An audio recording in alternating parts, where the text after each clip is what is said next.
আজকে শাওয়াল মাসের 29 তারিখ 1439 হিজরি। শুরু করব তাফসির আম্মা পারার প্রথম সূরা হচ্ছে সূরাতুন নাবা। এই সূরা তাফসির আজকে আমরা করব। সূরার নাম হচ্ছে সূরাতুন নাবা। এই সূরা হচ্ছে মক্কি সূরা। রাসূলুল্লাহ সাল্লাল্লাহু আলাইহি ওয়াসাল্লামের হিজরতের পূর্বের যে জীবন ছিল 13 বছরের জীবন, এই সময়টাই নাজেল হয়েছে এবং আয়াতগুলির বা সূরার বিষয়বস্তু প্রমাণ করে যে মক্কি জীবনের প্রথম দিকেই এই আয়াতগুলি নাজেল হয়েছে। সূরাতুন নাবার নামকরণ, সূরাতুন নাবার নাম নাবা কেন, এটা স্পষ্ট রয়েছে আয়াত নম্বর 2-এ এই শব্দটি উল্লেখিত হয়েছে। মহান আল্লাহ ইরশাদ করেছেন, আম্মা ইয়াতাসাআলুন আনিন নাবাইল আযীম, মহাসংবাদ। এই যে আন্নাবা মানে সংবাদ, এই নাবা শব্দটি দিয়ে নামকরণ হয়েছে। সূরার নামগুলি সাধারণত এইভাবেই হয়েছে, কোনো একটা শব্দকে কেন্দ্র করে সেই সূরায় উল্লেখিত হয়েছে, নামকরণ হয়েছে। আর না হলে কোনো একটি ঘটনাকে কেন্দ্র করে, কোনো একটি বিষয়কে কেন্দ্র করে বিশেষ কোনো মাসআলা তাতে আলোচনা করা হয়েছে। সুতরাং সেই মাসআলাকে কেন্দ্র করে ওই সূরার নাম হয়েছে। যেমন সূরাতুল বাকারা একটি গাভীর ঘটনাকে কেন্দ্র করে, সূরাতুন নিসা নারীদের সেখানে মাসাইলগুলি উল্লেখ করা হয়েছে, বর্ণনা করা হয়েছে, সেই জন্য নামকরণ হয়েছে। সূরাতুন নাবার বিষয়বস্তু হচ্ছে তাওহীদ, যা হচ্ছে দ্বীন ইসলামের প্রথম বিষয়, আল্লাহর একত্ব এবং সহি আকিদা, আল্লাহ সম্পর্কে, আল্লাহর দ্বীন সম্পর্কে, পরকাল সম্পর্কে। আর দ্বিতীয় যে বিষয়টি তাওহীদের পরে, সেটা হচ্ছে আখিরাতের বিষয়, যা এখানে উল্লেখিত হয়েছে। তৃতীয় যে বিষয়টি সেটা হচ্ছে রিসালাত। নবী মুহাম্মদ রাসূলুল্লাহ সাল্লাল্লাহু আলাইহি সাল্লামের নবুয়ত রিসালাতের জিন্দেগি শুরু হয়েছে এই মূল 3টি বিষয় দিয়ে, যার ফলে কোরআনে কারীমের একাধিক আয়াতে দেখবেন যে আল্লাহর প্রতি ঈমানের সাথে আখিরাত, পরকালের ঈমানের কথা এসেছে। ইন কুনতুম তুমিনুনা বিল্লাহি ওয়াল ইয়াউমিল আখির। জি, এইভাবে আল্লাহর প্রতি যদি ঈমান রাখো তোমরা এবং আখিরাত, পরকালের প্রতি ঈমান রাখো, আল্লাহর সাথেই আখিরাতের প্রতি ঈমানের কথা বর্ণনা করা হয়েছে। কিতাবের প্রতি বা রাসূলের প্রতি অথবা তাকদীরের প্রতি এসব বিষয়গুলি কিন্তু উল্লেখ করা হয় না। আর মানব জীবনে সংশোধনের গুরুত্বপূর্ণ দিক হচ্ছে যে আল্লাহর প্রতি ঈমান যার যত সুন্দর কোয়ালিটির হবে এবং আখিরাত, পরকালের জীবনের প্রতি ঈমান যার যত বেশি সুন্দর কোয়ালিটির হবে, তার জীবনটা তত সুন্দর হবে, ঈমানের হবে, তাকওয়ার হবে এবং সে তত বেশি পাপমুক্ত হয়ে ভালো কাজে অগ্রগামী হবে। কারণ সে ভালো করে ঈমান রাখে আল্লাহর প্রতি। সুতরাং আল্লাহ রাব্বুল আলামিনের সন্তুষ্টির কাজে নিজের প্রতিটি মুহূর্তকে ব্যয় করার চেষ্টা করবে। কখনো এই সময়গুলিকে, আল্লাহর দেওয়া সময়কে, আল্লাহর দেওয়া নিয়ামতকে আল্লাহর অসন্তুষ্টির কাজে ব্যয় করে আল্লাহর সামনে হাজির হয়ে জবাব দিতে হবে, আসামি হয়ে দাঁড়াইতে হবে, এটা চাইবে না। আল্লাহর কাছে পকড়াও রয়েছে। আল্লাহ রাব্বুল আলামিন সর্বশক্তিমান, সব কিছু জানছেন এবং তিনি সক্ষম সব কিছুর প্রতি। সুতরাং আমার প্রতি সক্ষম তিনি, আর তিনি আমাকে বিচার দিবসে আখেরাতে হাজির করবেন, সেখানে আমার সব কিছু প্রকাশ পেয়ে যাবে, কোনো কিছু গোপন রাখা যাবে না। এটা হচ্ছে আখেরাত। সুতরাং এমন কোনো কাজ করব না যেখানে আল্লাহর পাকড়াও চলে আসি, আল্লাহ জেনে ফেললেন। এমন কোনো কাজ করব না যেখানে আসামি হইলাম আর আখেরাতে জান্নাত জাহান্নাম রয়েছে, জান্নাত হারিয়ে ফেললাম, জাহান্নামে যেতে হলো, এমনটা করব না। তো আখেরাতের বিষয়টি আলোচনা হয়েছে। আর রাসূলুল্লাহ সাল্লাল্লাহু আলাইহি সাল্লামের রিসালাত ছাড়া তার মাধ্যমে আল্লাহ সম্পর্কে আমরা জানতে পারবো, আল্লাহর মারেফাত, আল্লাহর পরিচিতি, আল্লাহ সম্পর্কে জ্ঞান হাসিল হবে। তার মাধ্যম মাত্র একটি, আর কোনো মাধ্যম নেই, সেটা হচ্ছে রিসালাত। রাসূলুল্লাহ সাল্লাল্লাহু আলাইহি ওয়াসাল্লামের মাধ্যম ছাড়া অন্য কোনো মাধ্যম দিয়ে আল্লাহকে জানা যায় না। না স্বপ্নযোগে আল্লাহকে জানবেন এই স্বপ্নের ধর্মওয়ালাদের, না কাশফের মাধ্যমে আল্লাহকে জানবেন, না হাল বেহাল হয়ে জানবেন, আর না আর কিছু দিয়ে জানবেন। এইসব সূত্র হচ্ছে ভ্রান্ত সূত্র, সব এসব কিছু নেই। আল্লাহকে জানার একমাত্র উপায় হচ্ছে রিসালাত, আল্লাহর মেসেজ পেগাম, আল্লাহর পেগাম যার কাছে, নবুয়ত যার কাছে আসমানি সংবাদ এসেছে। নবাউন মানে খবর, সংবাদ। আসমানি সংবাদ যার কাছে এসেছে তিনি একজন মাত্র, রাসূলুল্লাহ সাল্লাল্লাহু আলাইহি ওয়াসাল্লাম। তার মাধ্যমেই আল্লাহ সম্পর্কে জানতে হবে, তার মাধ্যমে আখিরাত সম্পর্কে জানতে হবে, তার মাধ্যমে আল্লাহর দ্বীন সম্পর্কে জানতে হবে, কোরআনে কারীম সম্পর্কে জানতে হবে, দ্বীনের বিধিবিধান সম্পর্কে জানতে হবে। এই তিনটি বিষয়, তাওহীদ, রিসালাত, আখিরাত, এগুলি হচ্ছে মূল বিষয়। আল্লাহ রাব্বুল আলামিন এই আয়াত বা এই সূরা শুরু করছেন বিসমিল্লাহির রহমানির রহিম, আম্মা ইয়াতাসাআলুনা আনিন নাবাইল আযীম। নবী করিম সাল্লাল্লাহু আলাইহি সাল্লাম যখন মক্কায় এই আয়াতগুলি নিয়ে বা তার আগে যে আয়াতগুলি নাজিল হয়েছে কোরআনিক, সেগুলি নিয়ে কাফেরদের সামনে পেশ করলেন, শোনালেন, তখন এই কাফের সমাজ, মক্কার সমাজ দুই ভাগে বিভক্ত হল। তারা তাদের ধর্মকে বিকৃত করে দাবিদার ছিল ইব্রাহিমী দ্বীনের, কিন্তু তারা ইব্রাহিম আলাইহিস সালামের নামে তারা শিরকের আর প্রতিমা মূর্তি পূজার ধর্মকর্ম করত, মুশরিক হয়ে পড়েছিল। তাদের মিথ্যাপবাদ যে ইব্রাহিম আলাইহিস সালাম আমাদের মতোই মুশরিক ছিলেন, তাই বারবার করে আল্লাহ খণ্ডন করেছেন।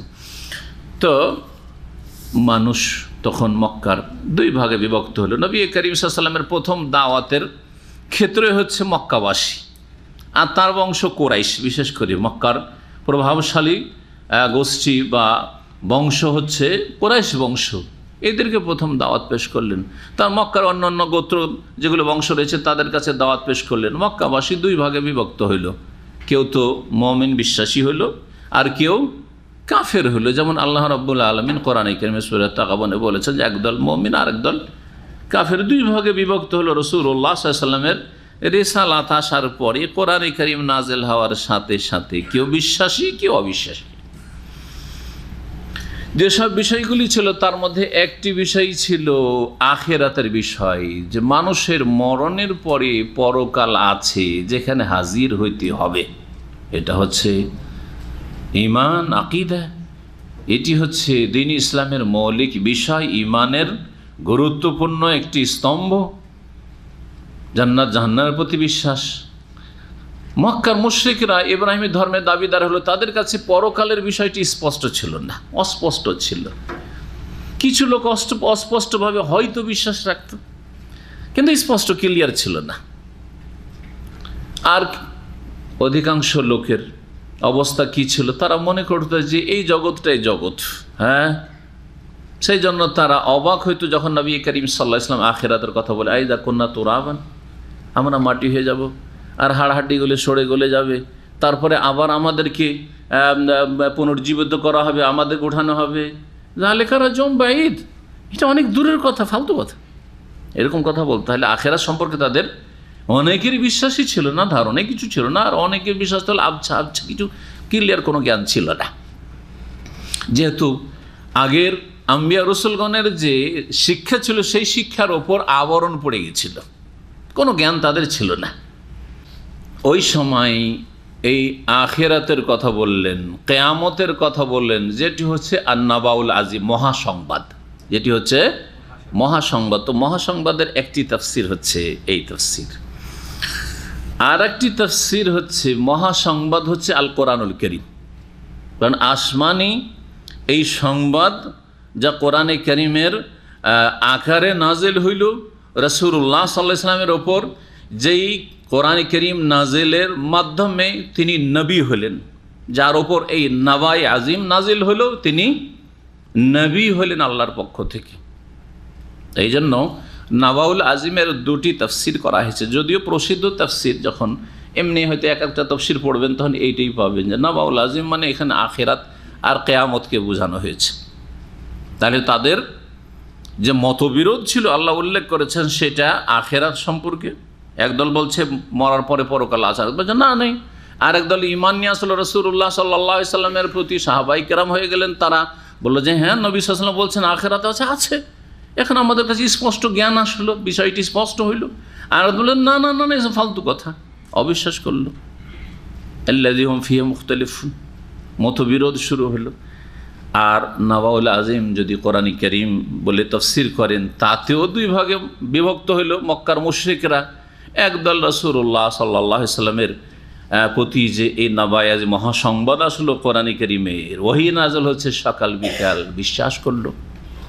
সুতরাং তারা ইমানদারে মুমিন মুসলিম হয়ে গেল। আর আরেক দল অস্বীকার করলো, কাফির হইল। আল্লাহ পাক বলছেন, এখন আসি আমরা সরাসরি, আম্মা ইয়াতাসাআলুন, তারা কি বিষয়ে পরস্পরকে জিজ্ঞাসাবাদ করছে। আম্মা ইয়াতাসাআলুন শব্দগুলির একটু আমরা তাহকিক করি। আম্মা আসলে ছিল আনমা, আন হারফে জার, 17টি হারফে জার প্রসিদ্ধ জড়িত, তার একটি হচ্ছে আন হারফে জার। আর মা ছিল মিম আলিফ জাবার, মা ছিল। জি হ্যাঁ, যখন হারফে জার আসে মা ইস্তিফহামিয়া জিজ্ঞাসামূলক মায়ের উপর, মা মা মানে কি? মা মানে কি বলেন? কি মা মানে কি? হ্যাঁ বলেন না। মা হাজা মানে কি? মা হাজা এটা কি? আইস হাজা, ওই যে মা মানে আইস, বুঝছেন? আইসটা তো বুঝছেন আপনার। হ্যাঁ, এই দেশে থেকে মা মানে হচ্ছে আইয়ো শাইন। আইয়ো শাইনটাকে হালকা করে দিয়ে আপনারা বিকৃত বলছেন আইস হাজা, ইসপি। হ্যাঁ, আইয়ো শাইন তো মা হাজা।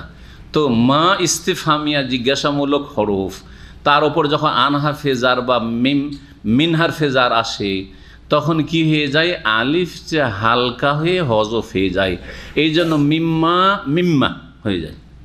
আর আম্মা ছিল আলিফ হজফ হয়ে কি হয়ে গেছে? আম্মা, শুধু আম্মা লেখা আছে, মিমের পরে আলিফ নেই, আছে নেই। আনমা মানে আন আইয়ে শাইইন ইয়াতাসাআলুন, কি বিষয় সম্পর্কে, কি বস্তু সম্পর্কে তারা একে অপরকে জিজ্ঞাসাবাদ করছে। পরস্পর জিজ্ঞাসাবাদ শুরু। আরে আরে জানো মোহাম্মদ কি বলছে? কি বলছে? বলছে যে নাকি ওর ওপর কোরআন নাজিল হচ্ছে। যদি নাবাউল আযম মানে কোরআন কারীম হয় তাহলে সালাত, সে নাকি রসুল হয়ে এসছে।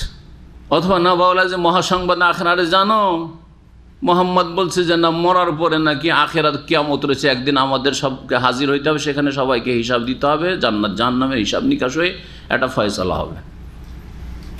জি, তারা একে অপরকে জিজ্ঞাসাবাদ করা শুরু করেছে।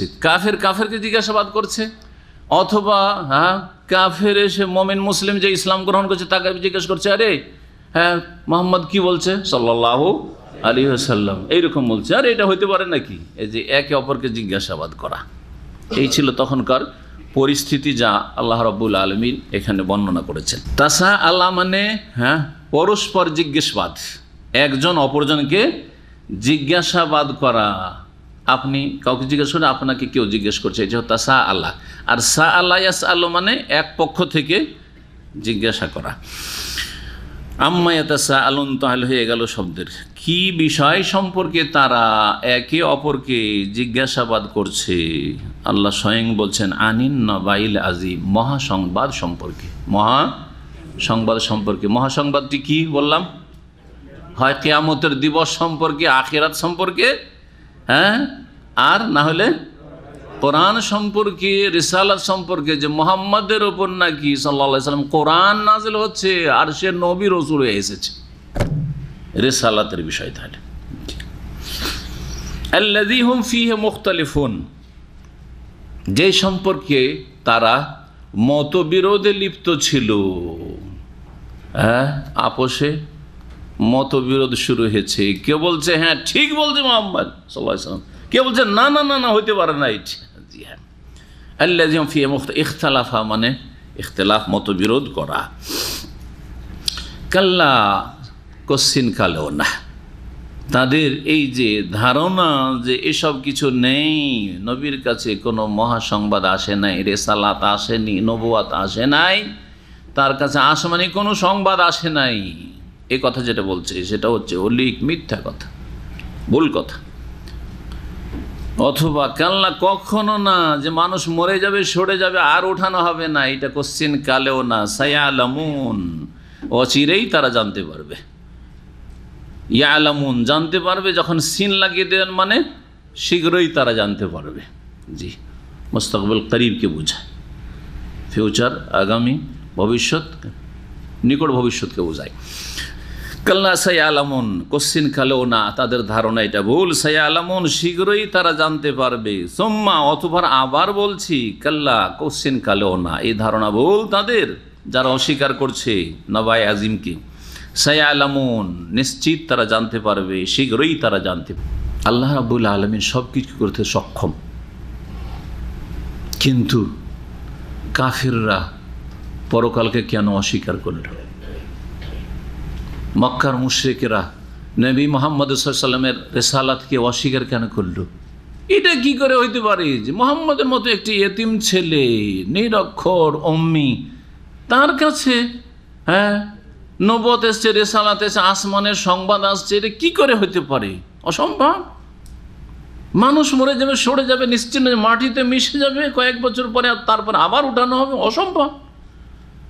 আল্লাহ বলছেন যে আল্লাহর কাছে কোনো কিছু অসম্ভব না, আল্লাহর জন্য এই সমস্ত কিছু সহজ।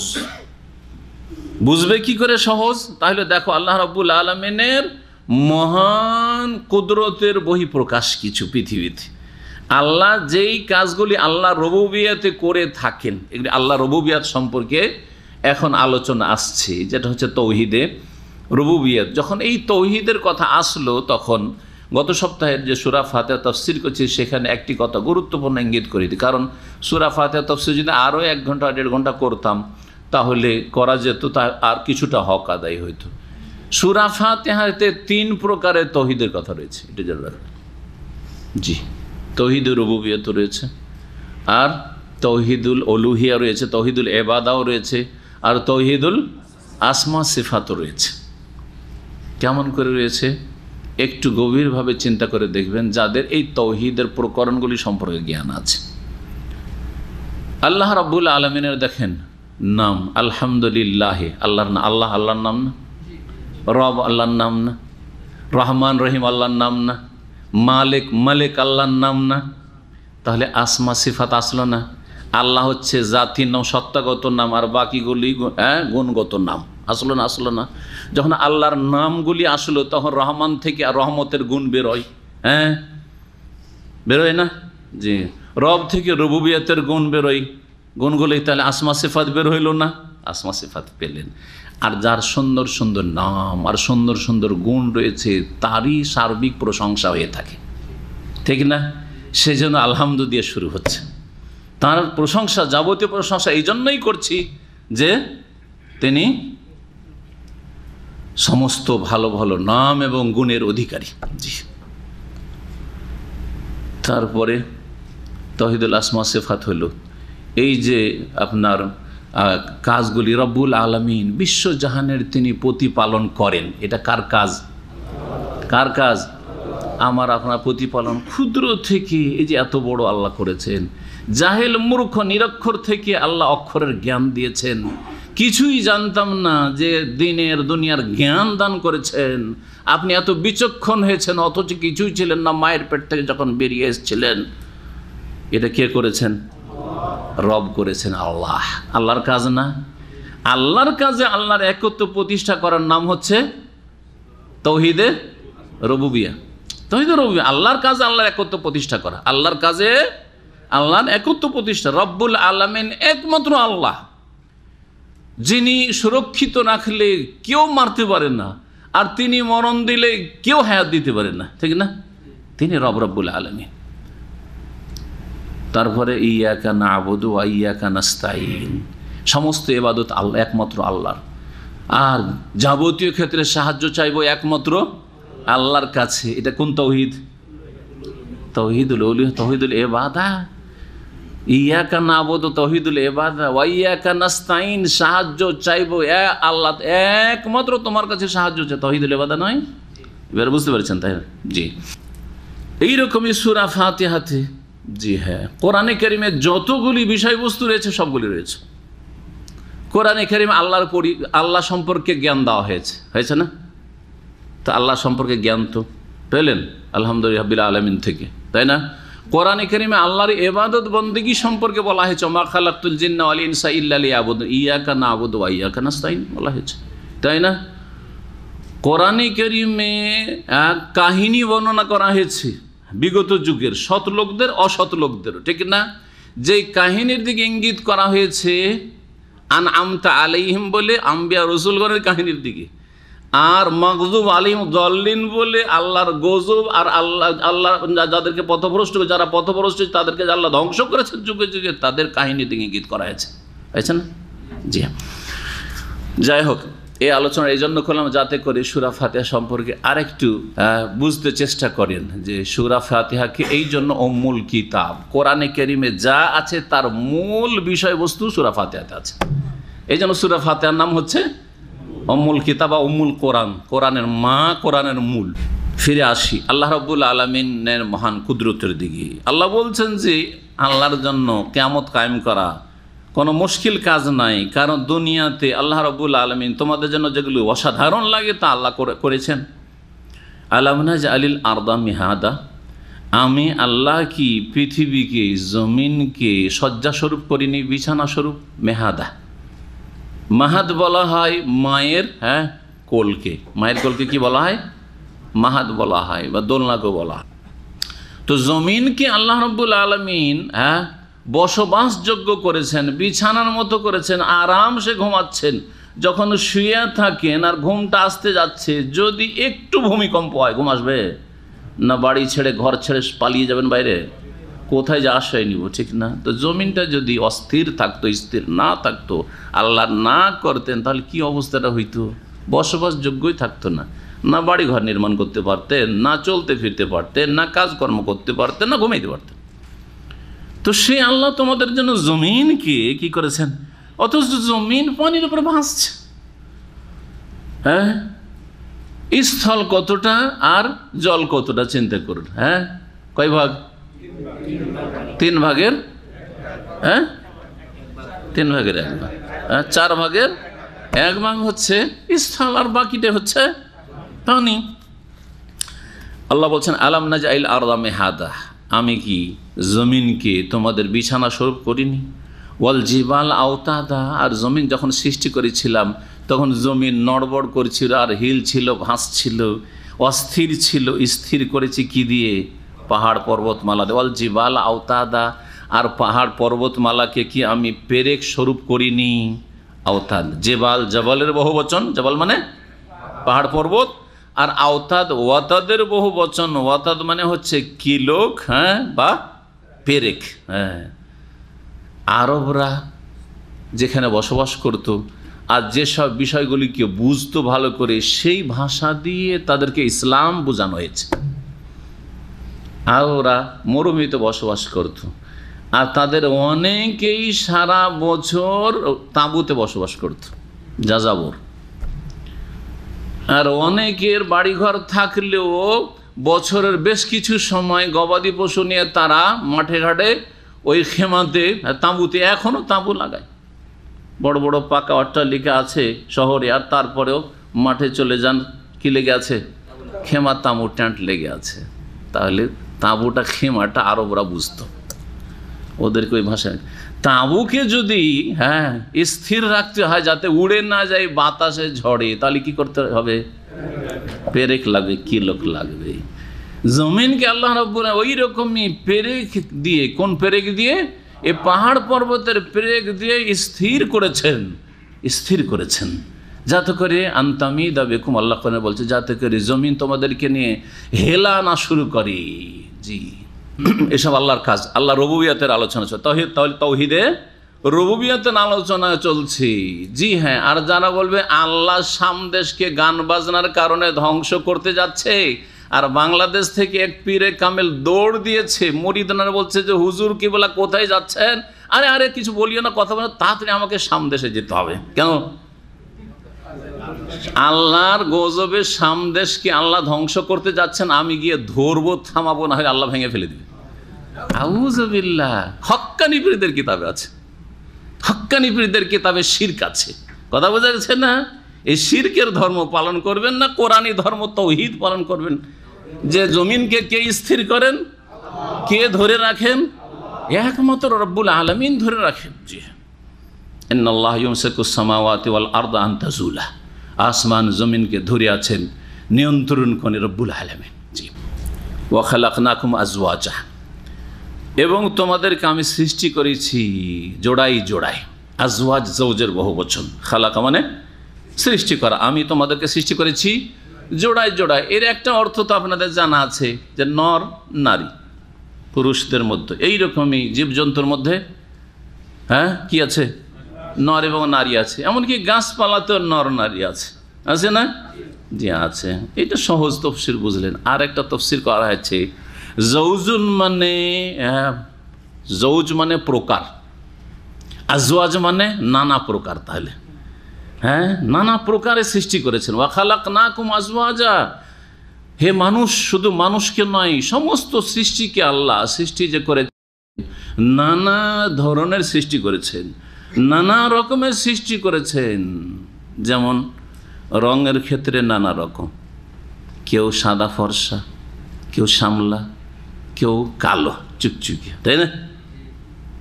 জি, কেউ সুশ্রী দেখতে সুন্দর, কেউ কুৎসিত, হ্যাঁ, কেউ লম্বা, কেউ বেটে খাটো, তাই না? জি হ্যাঁ, কারো চুল সোজা, কারো চুল ঘুংরুলো, হ্যাঁ, বিভিন্ন রকমভাবে আল্লাহ রাব্বুল সৃষ্টি করেছেন।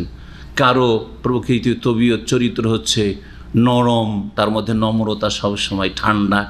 আর কেউ হচ্ছে উগ্র, হ্যাঁ, জি হ্যাঁ, কেউ হচ্ছে একেবারে শক্ত চরিত্রের, নিষ্ঠুর।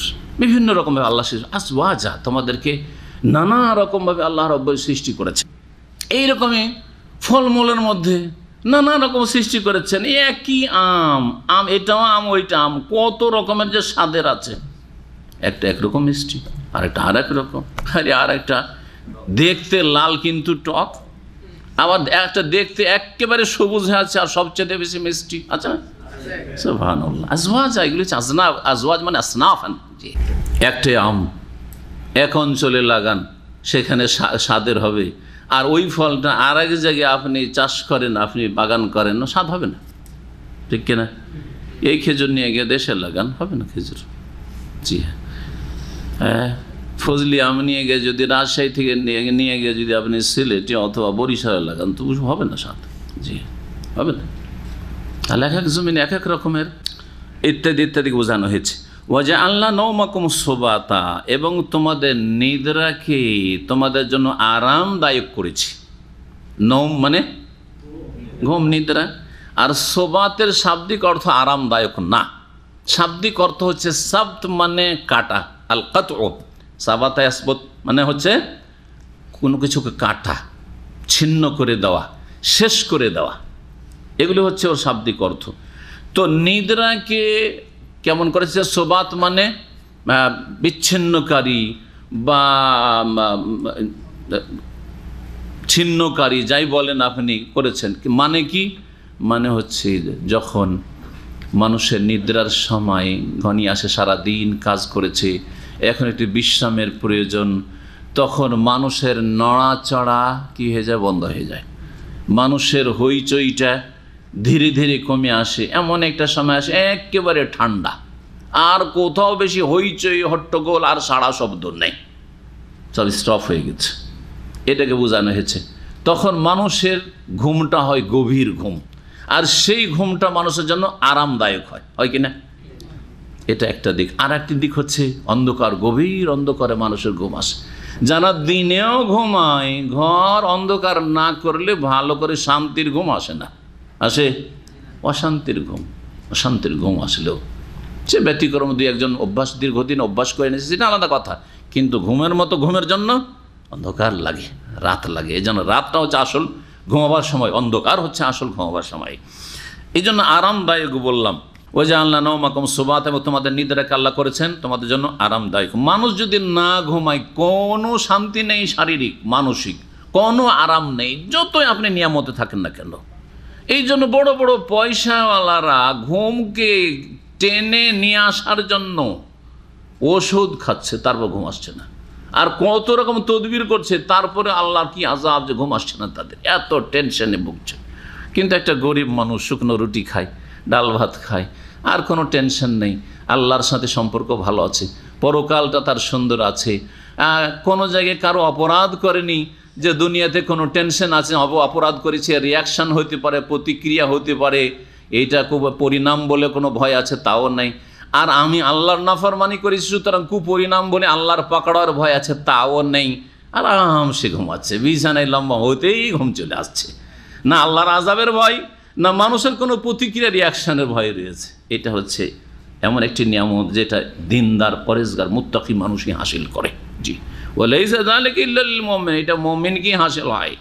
সুখেও আলহামদুলিল্লাহ শান্তিতে থাকে, আর দুঃখেও সবর করে, তখন আলহামদুলিল্লাহ তার সুখ শান্তি নেমে আসে। জি, তো আল্লাহ রাব্বুল আলামিন বলছেন যে ঘুমকে তোমাদের জন্য আল্লাহ আরামদায়ক করেছেন। ওয়াজআলনাল লাইলা লিবাসা, এবং রাতকে তোমাদের জন্য আবরণ স্বরূপ করেছেন। লেবাস, আমরা পোশাককে লেবাস কেন বলি? কারণ এটা আমাদের ঢেকে রাখে। কি করে? লেবাস মানে হচ্ছে আবরণ, এইটা আমাদের শরীরের আবরণ। এই আবরণ যত সুন্দর হবে মানুষকে দেখতে তত সুন্দর লাগবে। হ্যাঁ, এই জন্য যতই সুন্দর সুন্দরী হোক না কেন, বস্ত্রহীন দেখতে মোটেই ভালো লাগবে না, একবারে বেশি লাগবে, লাগবে না? কিন্তু যত সুন্দর পোশাক পরবেন তত ভালো লাগবে আপনাকে। জি হ্যাঁ, রাতকে আল্লাহ কি করেছেন? আবরণ স্বরূপ করেছেন, পোশাক স্বরূপ। এর তাফসির করতে গিয়ে শাইখ ইবনে উসাইমিন রাহিমাহুল্লাহ তার জুজামার তফসিরে খুব সুন্দর কথা লিখেছেন। কারণ নতুন যুগের তফসির তো নতুন একটা উদাহরণ দিয়ে তিনি বুঝিয়েছেন। বলছেন, যারা ফ্লাইটে উড়োজাহাজে সফর করেন, সন্ধ্যাবেলা যখন সূর্যটা ডুবতে যাচ্ছে আর আপনার চোখের সামনে চারিদিকে আপনি জানালা থেকে দেখছেন, দিন দেখতে দেখতেই হঠাৎ করে কি হয়ে গেল, রাতের অন্ধকার ছেয়ে গেল, আকাশপথে আছেন, গোটা দুনিয়াটা কিন্তু দেখতে পাচ্ছেন, তখন দূর দূর পর্যন্ত দেখতে পাচ্ছেন। বাড়িতে ঘরে বা গ্রামে থাকলে দেখতে পাবেন না হয়তো অতটা, এমনকি খোলা মাঠে থাকলে অতটা দেখতে পাবেন না যতটা আপনি আকাশপথে চলতে গিয়ে দেখতে পাচ্ছেন, তাই না? তো ওই সময় আলো থেকে যে অন্ধকার হচ্ছে, আর অন্ধকারটা যেন আপনাকে বা আলোকে তাড়া করে আসছে। কি করে আসছে? যেমন কেউ কাউকে তেড়ে আসে আর ধরে নেই, ঠিক তেমনই তাড়া করে আসছে। আর তারপরে কি হয়ে যাচ্ছে? আলো দেখতে দেখতে হঠাৎ করে কি হয়ে গেল? অন্ধকার ছেয়ে গেল। এটা ঠিক ওই রকমই, যেমন একটা কোনো উন্মুক্ত খোলা জিনিস আছে আর তার উপর একটা চাদরের আবরণ, আপনি চাদরটাকে এইভাবে লম্বা করে টেনে দিলেন, ঠিক ওই রকম মনে হয় না? সন্ধ্যাবেলার যে অন্ধকারটা ছেয়ে যাচ্ছে সেটা। জি, তো আল্লাহ রাব্বুল আলামিন এই জন্য রাতকে লেবাস বলেছেন, আবরণ বলেছেন। রাত হলে মানুষ কাজকর্ম থামিয়ে দেয় আর তারপরে আরাম বিশ্রামের জন্য বাড়িতে ফিরে আসার চেষ্টা করি। ওয়াজআলনান নাহারা মাআশা, সবসময় আরাম বিশ্রাম করলেও দুনিয়া অচল হয়ে যাবে, চলবে না। আর সবসময় কাজ করলেও শরীর সাথ দেবে না। সুতরাং আল্লাহ রাত দিন দুটোই সৃষ্টি করেছেন আমাদের স্বার্থে, না আল্লাহর স্বার্থে? আমাদের স্বার্থে। ওয়াজআলনান নাহারা মাআশা, এবং দিনকে আমি জীবিকা সন্ধানের মাধ্যম রূপে সৃষ্টি করেছি। আল্লাহ বলছেন, আমি দিনকে কি করেছি? মাস, আইসন থেকে, আইস মানে জীবিকা, মাস জীবিকায় অন্বেষণ বা সন্ধানের মাধ্যম হিসাবে আমি তৈরি করেছি, সৃষ্টি করেছি। কি? দিনকে, দিবস কি? দিনে মানুষ কাজকর্ম যতটা করতে পারে রাতে অত বেশি কাজকর্ম করতে পারে না। দিনে যত নিরাপদ কাজকর্ম করে নিজের বাড়িতে ফিরে আসতে পারে, রাতে কাজ করলেও অত নিরাপদ নয় মানুষ। অবানাইনা ফাওকাকুম সাবান শিদাদ, এখন বুঝে আসবে না সৌদি আরবে থাকলে, কারণ বিদ্যুতে এমন করে দিয়েছে যে রাত দিন সমান হয়ে গেছে, তাই না? সুতরাং রমজান মাসে সারা রাত কাজকর্ম করছেন আর সারা দিন ঘুমাচ্ছেন। দিনে সকালবেলা 8টা 9টায়, সুবহানাল্লাহ, আমি রমজান মাসে কয়েকবার যেহেতু এবার সফর করতে হইলো, দিনে 8টা 9টায় বেরিয়ে এয়ারপোর্টে যাচ্ছি, ভয় লাগছে মনে হচ্ছে, রাস্তায় মানুষ নেই, জন নেই, বাইরে বেরিয়ে একা চলাফেরা, ভয় লাগছে যেন মনে হচ্ছে।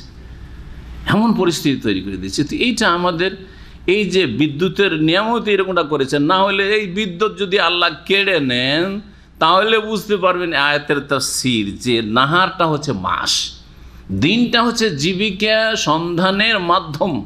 রাত জীবিকা সন্ধানের উপযোগী মোটে, রাতের অন্ধকার আর গ্রামে বিদ্যুৎ নেই। এখনও বাংলাদেশে অনেক জায়গায় হয়তো বিদ্যুৎ নেই, ভালো করে বুঝতে পারছেন। রাত হয়ে গেলে কাজকর্ম বাধ্যতামূলক বন্ধ। ওবানাইনা ফাওকাকুম সাবান শিদাদ, এবং তোমাদের উপর আমি 7টি সুদৃঢ় আকাশ স্থাপিত করেছি। এই আকাশগুলিকে আল্লাহ রাব্বুল কি বলেছেন? প্রথম কথা, আকাশ কয়টি রয়েছে? 7টি। কোরআনে কারীমের অনেকগুলি আয়াত রয়েছে এই মর্মে, সাবা সামাওয়াতিন তিবাকা, এখানে সাবান শিদাদা বলা হয়েছে।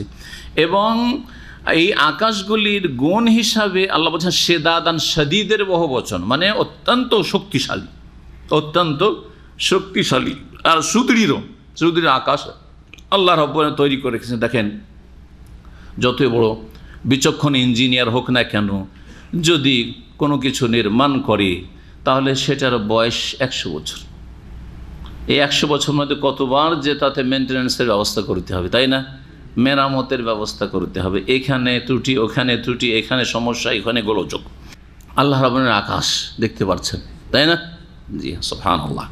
শিদাদ এই জন্য আল্লাহ বলেছেন ওয়াজআলনা সিরাজাও ওয়াহাজা, ওয়াজআলনা সিরাজাও ওয়াহাজা, এবং আমি সৃষ্টি করেছি উজ্জ্বল প্রদীপ।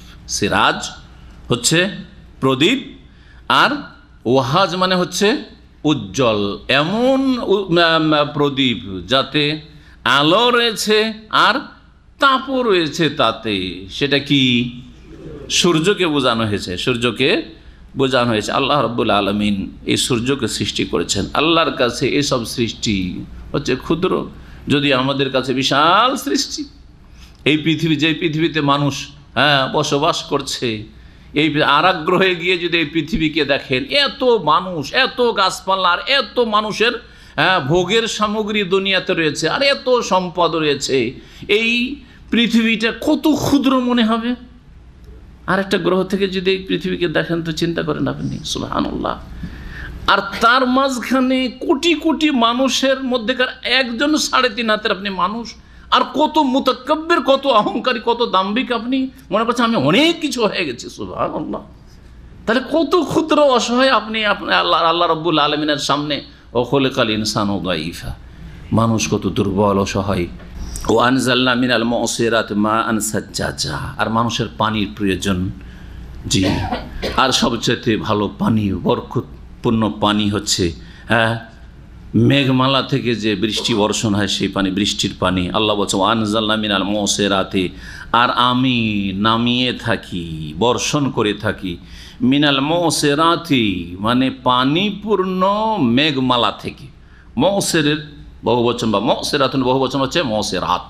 জি, এমন মেঘমালাকে বোঝানো হয়েছে যেই মেঘমালা পানিতে ভরপুর হয়ে আছে, পানিতে ভরপুর হয়ে আছে।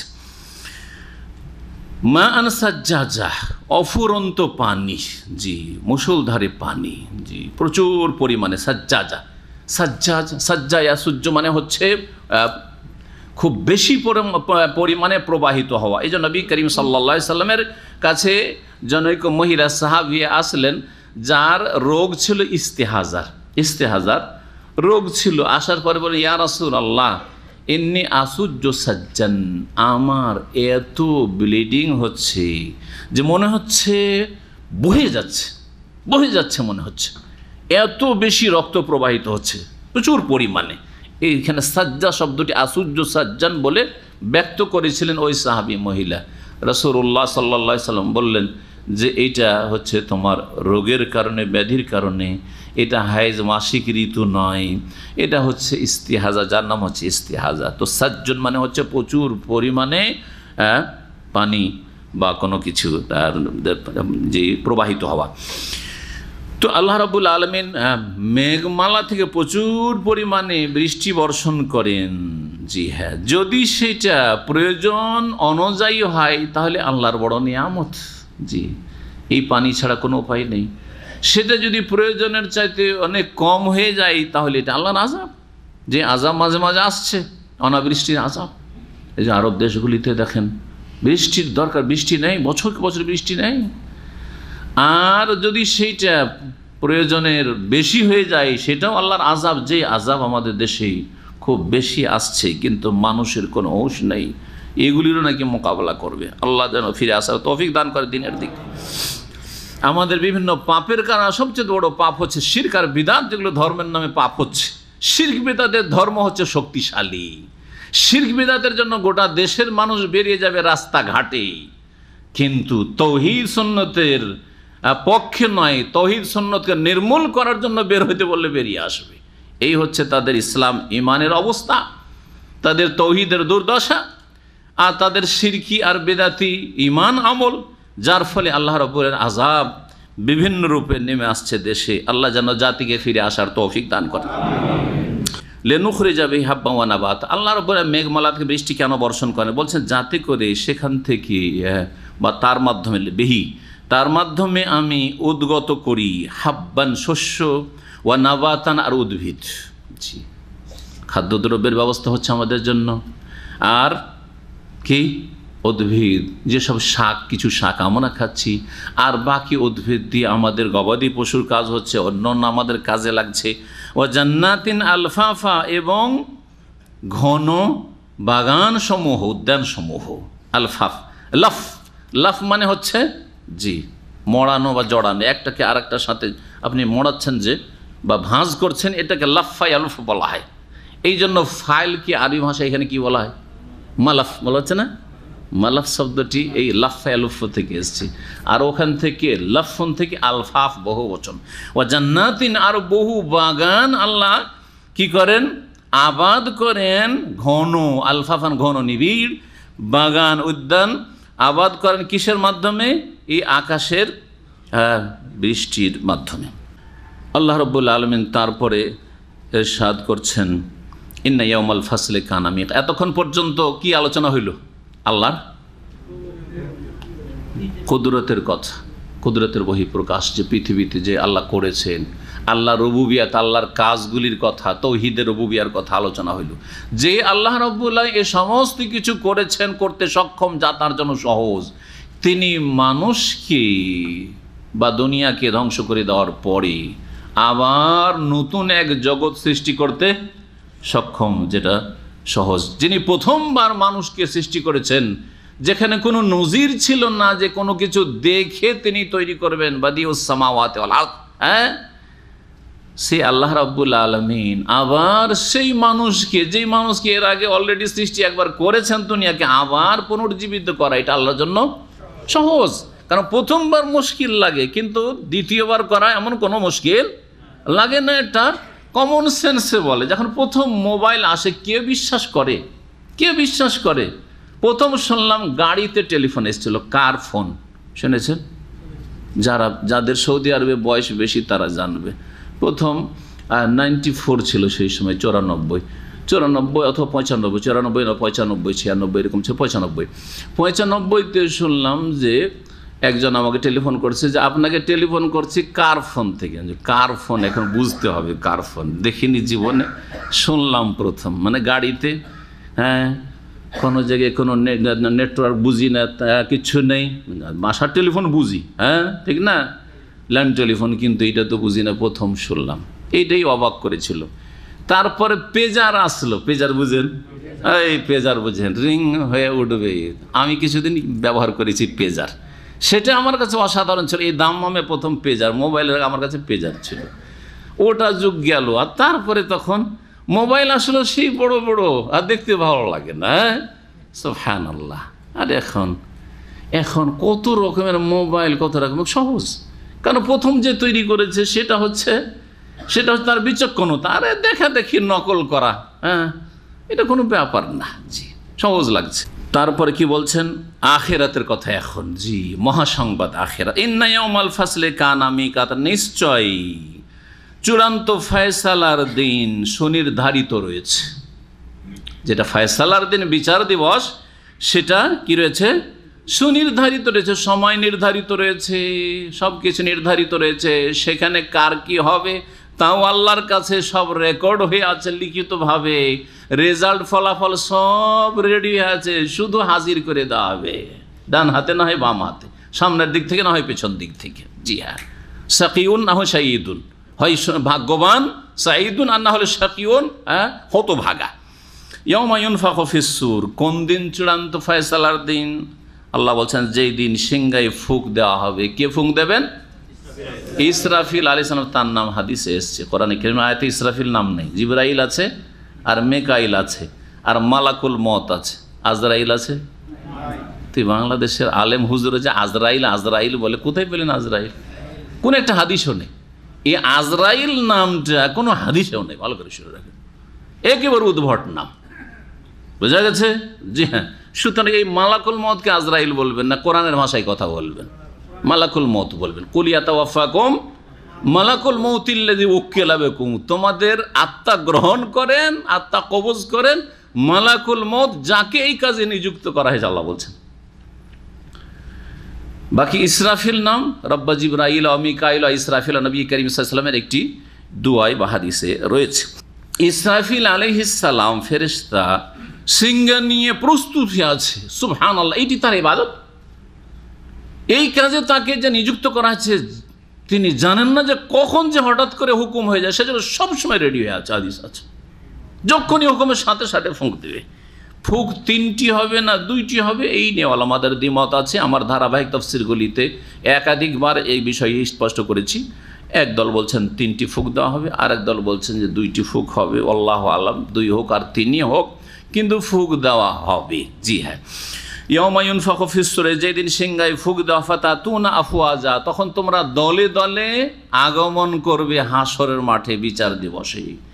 এই ফুঁকগুলি কি ধরনের হবে? কোরআনে কারিমে একটি ফুঁককে সম্পর্কে বলা হয়েছে ফাফাজিআ মান ফিস সামাওয়াতি ওয়া মান ফিল আরদ, যখন প্রথম ফুঁক দেওয়া হবে আসমান জমিনে যারাই আছে সব ঘাবড়িয়ে যাবে, ভয়ে ভীত সন্ত্রস্ত হয়ে যাবে, হতভম্ব হয়ে যাবে। জি, ফাজা, এটাকে বলা হচ্ছে নাফাকাতুল ফাজা। যারা বলেছে 3টি নাফাকা, নাফাকাতুল ফাজা। জি হ্যাঁ। আর একটি হচ্ছে ইয়াউমা ইউনফাখু ফিস-সূরে ফাসাইকা মান ফিস সামাওয়াতি ওয়া মান ফিল আরদ ইল্লা মান শাআল্লাহ, সূরা জুমারে যেটা রয়েছে, যে আসমান জমিনে যে কেউ আছে, হ্যাঁ, প্রাণী যার প্রাণ রয়েছে, কি হয়ে যাবে? সব সায়েকা, বেহুশ হয়ে যাবে, সব মারা যাবে, সব ধ্বংস হয়ে যাবে। এটা নাফকাতুত সাক বলা হয়েছে। সব বেহুশ হয়ে সেন্সলেস হয়ে তারপরে মৃত্যুবরণ করে ধ্বংস হয়ে যাবে সব। 3 নম্বর, সুম্মা নুফিখা ফীহি উখরা, তারপরে আরেকটি ফুঁক দেওয়া হবে।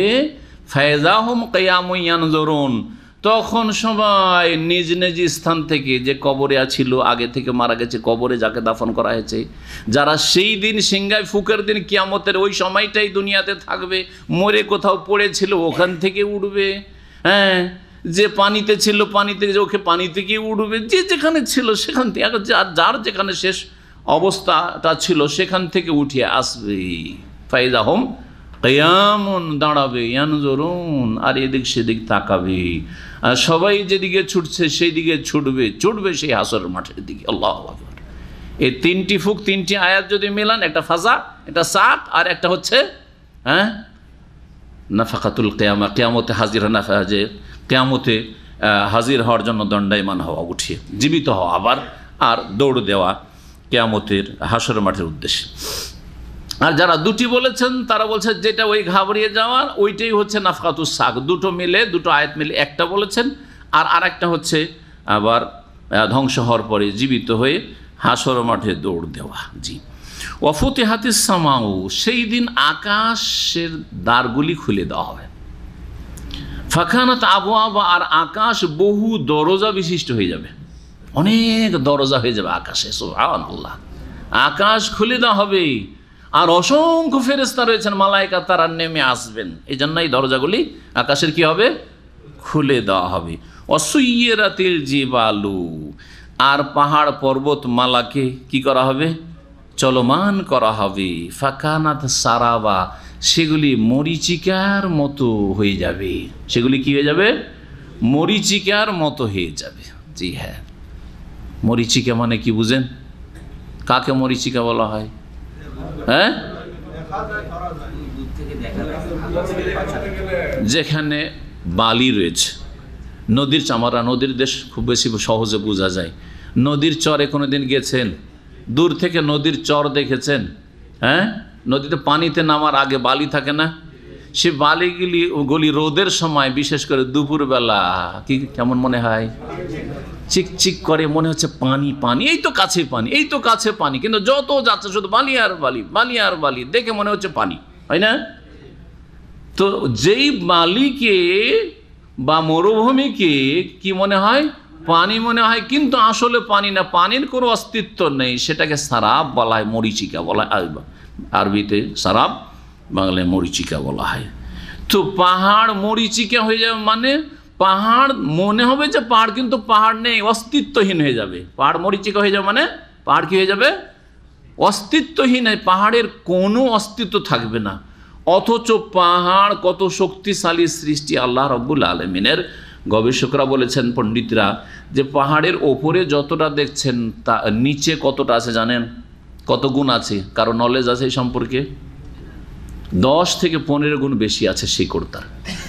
নিচে যতটা ওপরে উঁচা পাহাড় দেখছেন, যে যত উঁচা পাহাড় দেখেন, তার 10 থেকে 15 গুণ নিচে আরও বেশি তার শিকড় আছে, শিকড়টা আছে। জি হ্যাঁ, এই জন্য এই কথাটি আগের আয়াতের তাফসীর আমাকে বলা দরকার ছিল, যেখানে আয়াতটি আছে ওয়াল জিবালা আওতাদা, পাহাড় পর্বতগুলিকে আল্লাহ পেরেক শুরু করেছে। পেরেক পোতা হয় না? হ্যাঁ, বকরি ছাগল বেঁধেছেন, খোঁটা পুঁতেন, আমরা ছাগল চড়িয়েছি সেজন্য জানি, বুঝছেন না? তো ওই যে পাহাড়ের, যে পাহাড়কে আল্লাহ রাব্বুল আলামিন জমিনে কতটা পুঁতে রেখেছেন, ওপরে যতটা দেখছেন তার 10 থেকে 15 গুণ আরও বেশি, এতটা রয়েছে। আপনি মনে হচ্ছে এতটুকু পাহাড় শুধু ওপরে? না, এর 10 থেকে 15 গুণ বেশি জমিনে তার শিকড় পোতা রয়েছে। বলছেন আল্লাহ রাব্বুল আলামিন, তাহলে পাহাড় অস্তিত্বহীন হয়ে যাবে। পাহাড় অস্তিত্বহীনের কথা এখানে বলা হয়েছে। কোরআনে কারিমে বিভিন্ন জায়গায় পাহাড়ের কিয়ামতের দিন বিভিন্ন অবস্থা বলা হয়েছে। কোনো আয়াতে বলা হয়েছে পাহাড় কি হয়ে যাবে? ফাদুক্কাতা দাক্কাতা ওয়াহেদা, একেবারে চূর্ণ বিচূর্ণ হয়ে যাবে। এটা হচ্ছে প্রথম স্তর। পাহাড় কি হয়ে যাবে? এত শক্তিশালী পাহাড় পর্বত কি হয়ে যাবে? চূর্ণ বিচূর্ণ হয়ে গেল। 2 নম্বর স্তর আল্লাহ বলেছেন সূরা কারিয়াতে, ওয়াতাকুনুল জিবালু কাল ইহনিল মানফুস, পাহাড় কি হয়ে যাবে? হ্যাঁ, ধ্বনিত পশমের মতো বা তুলোর মতো হয়ে যাবে। ধ্বনিত পশম বা তুলার মতো। তুলা যখন ধুনিয়ারা, আমরা ধনিয়া বলি, কি বলেন আপনারা? ধনিয়া, ধুনে দেখেন এমন অস্তিত্ব হালকা হয়ে যায়, যেটা একেবারে ভারী হয়েছিল যেমন সব উড়ে যাচ্ছে, একটু বাতাস সব উড়ে পালিয়ে যাবে, ঠিক না? এত হালকা পাহাড়ও এরকম হালকা, এত ভারী পাহাড় কি হয়ে যাবে? কাল এহনিল মানুষ ধুলিত ধ্বনিত আপনার কি বলছে তুলোর মতো হয়ে যাবে। এটা একটা অবস্থা। আর একটা অবস্থা রয়েছে, হ্যাঁ, ফাকানাত হাবা আম মুম্বাসা। জি, হাবা মুম্বাসা, বিক্ষিপ্ত ধূলিকণার মতো। যখন বাতাস চলে, হ্যাঁ, একটু বেগে বাতাস চলে, আর ছোট ছোট ধূলিকণা খড়কুটা আছে, এদিক সেদিক পড়ে আছে, সব উড়ে, কত বিক্ষিপ্ত হয়ে উড়ে, ওই রকম হয়ে যাবে। আল্লাহ কোরআনে কারিমে পাহাড়ের কথা এক জায়গায় বলেছেন। এটা হচ্ছে, হ্যাঁ, কত স্তর হলো? হ্যাঁ, 3য় স্তর। এইভাবে আর একটা স্তরের কথা কোরআনে কারিমে বর্ণনা করা হয়েছে এক কথাই। তারপরে শেষ স্তরটা বলা হয়েছে, 5ম স্তর বলা হয়েছে অসুইয়েরাতিল জিবালু ফাকানাত সারাবা। শেষখানে এইরকম বিভিন্ন স্তর পার করে পাহাড় একবারে মরিচিকা হয়ে যাবে, মানে একবারে কোনো অস্তিত্বই আর খুঁজে পাবেন না। যেমন মরিচিকাতে পানির কোনো অস্তিত্ব খুঁজে পাওয়া যায় না, বালি আর বালি, ঠিক তেমনি পাহাড় তো পাহাড় মনে হবে, কিন্তু পাহাড় আর খুঁজে পাওয়া যায়, পাহাড়ের কিছুই নেই, সব শেষ হয়ে গেছে। তারপরে কিয়ামত। ইন্না জাহান্নামা কানাত মিরসাদা। তারপরে জাহান্নামের বর্ণনা আল্লাহ করছেন, যেটা আখিরাতের একটা অংশ, যেমন জান্নাত তেমন জাহান্নাম। জাহান্নামের কথা আগে বর্ণনা করেছেন। তারপরে আল্লাহ রাব্বুল আলামিনের নীতিমালা হচ্ছে, যেখানে জাহান্নামের কথা বর্ণনা করেছেন সেখানে জান্নাতের কথা বর্ণনা করেছেন, যেখানে জাহান্নামীদের কথা বর্ণনা করেছেন, পাপিষ্ঠদের কথা, সেখানে জান্নাতীদের আল্লাহ রাব্বুল গুণাবলী বা তাদের কথা বর্ণনা করে, তাদের প্রতিদানের কথা বর্ণনা করেছেন। তো বলছেন নিশ্চয় জাহান্নাম কানাত মিরসাদা, ইন্না জাহান্নামা কানাত মিরসাদা, নিশ্চয় জাহান্নাম ওত পেতে রয়েছে। রাসাদ মানে হচ্ছে ওত পেতে থাকা। ওত পেতে থাকা বুঝেন? ডাকাতরা আমাদের দেশে যখন রাস্তাঘাটে ছিনতাই করতো, ছিনতাইকারী খুব বেশি ছিল। মাগরিবের পর এমন দিন দুপুরও ছিনতাই হয়ে যেত। জি হ্যাঁ, এত বেশি ছিনতাইটা হইতো ভারত বাংলাদেশে। এখন মনে হয় একটু কমেছে, তারপরেও অনেক এলাকাতে এখনও চলছে। মাগরিব পরে বাড়ি আসা মুশকিল, কোনো মাঠে ঘাটে পারে। জি, তো ছিনতাইকারী ওত পেতে বসে থাকে। আমাদের এক ওস্তাদ ছিলেন, ওস্তাদুল্লাহ শেখ আবদুল্লাহ সাহেব, দাওরাহ হাদিস মাদ্রাসা পড়াতেন, একটা আহলে হাদিস মাদ্রাসায়। উনি আমাদের সাথে আবার একসময় আবার জামিয়া বুখারীতে আবার কলিগ হইলেন, যখন ওখানে 96 থেকে 98 আমি শিক্ষকতা করলাম, তখন ওখানে আমার সাথে আবার শিক্ষকও ছিলেন। তো উনি নিজের গল্প করতেন যে আমি যখন ওই খানপুর মাদ্রাসায় যখন শাইখুল হাদিস ছিলাম, তো ওখানে যেতাম, তো বিশাল মাঠ, স্টেশন থেকে 15 কিলোমিটার মাঠ পার করে যেতে হবে। ও বাঁধ রোড বুঝেন, মানে নদী থেকে পানি যেন গ্রামাঞ্চলে মাঠে না চলে আসে, ডুবিয়ে না দেয়, সেজন্য বাঁধ রোড দিয়ে হাঁটতে হয়। ওই হাঁটতে থাকে, রাত্রে স্টেশনে একটা যুগ ছিল ট্রেন, তারপরে হাঁটা ছাড়া কোনো উপায় নেই, হাঁটতে আসেন। আর চারিদিকে সব ছিনতাকারী ডাকাতরা বসে থাকতো। জি, কিন্তু আমাদের দেশের অধিকাংশ ডাকাত হয়েছে সব মুসলিম ডাকাত। জি, যত অপরাধী এরকম দেখবেন প্রায় বেশিরভাগ মুসলিম পাবেন। জি, সমস্ত অপরাধে জড়িত মুসলিম, বড় আক্ষেপ লাগে। জি, নামেতে মুসলিম। তাদের একটা শ্রদ্ধা, আলেম ওলামাদের একটা গুণ আমাদের দেশের আছে, ডাকাতদের, ডাকাত চোর বাটমার যতই হোক না কেন, আলেম ওলামাদের একটা শ্রদ্ধা হেতারাম আছে না নেই? আছে। তো ওকে বলছে, মৌলানা সাহেব আপনি যখন আসবেন আমরা কিন্তু রাত্রের, কে বলবো? তখন বলবেন আমি বড় মৌলানা বলছি, এটা বলে দিবেন, না হলে আমরা জানি না কে কখন আপনাকে তখন ধরে, আর রাতের অন্ধকার তখন মেরে দেয়, কী করে না করে তখন। তো আপনি বলে দেবেন, বাস যথেষ্ট। আর ওই নেতা সব চেলাদেরকে, যত গুন্ডা ছিনতাইকারী, ওদেরকে বলে দিচ্ছে, রে মৌলানা সাহেব রাত্রে যায়, কিন্তু রাত 10টা 11টা নামে ট্রেন থেকে, আর রাত্রে 11টা 12টা হেঁটে যায়, কেউ কিচ্ছু বলবি না, ব্যাস সব ঠিক আছে। বাকি লোকদের লুটতারাজ হয়। জি, যে ওঁত পেতে থাকা, এটা হচ্ছে ওঁত পেতে থাকা, কোথাও বসে থাকা শিকারি ধরার জন্য। জাহান্নাম ওই রকম ওঁত পেতে রয়েছে অপরাধীদের জন্য, যে কখন অপরাধীরা আসবে যে এদেরকে ধরবো আর জাহান্নামে এদেরকে জ্বালাবো।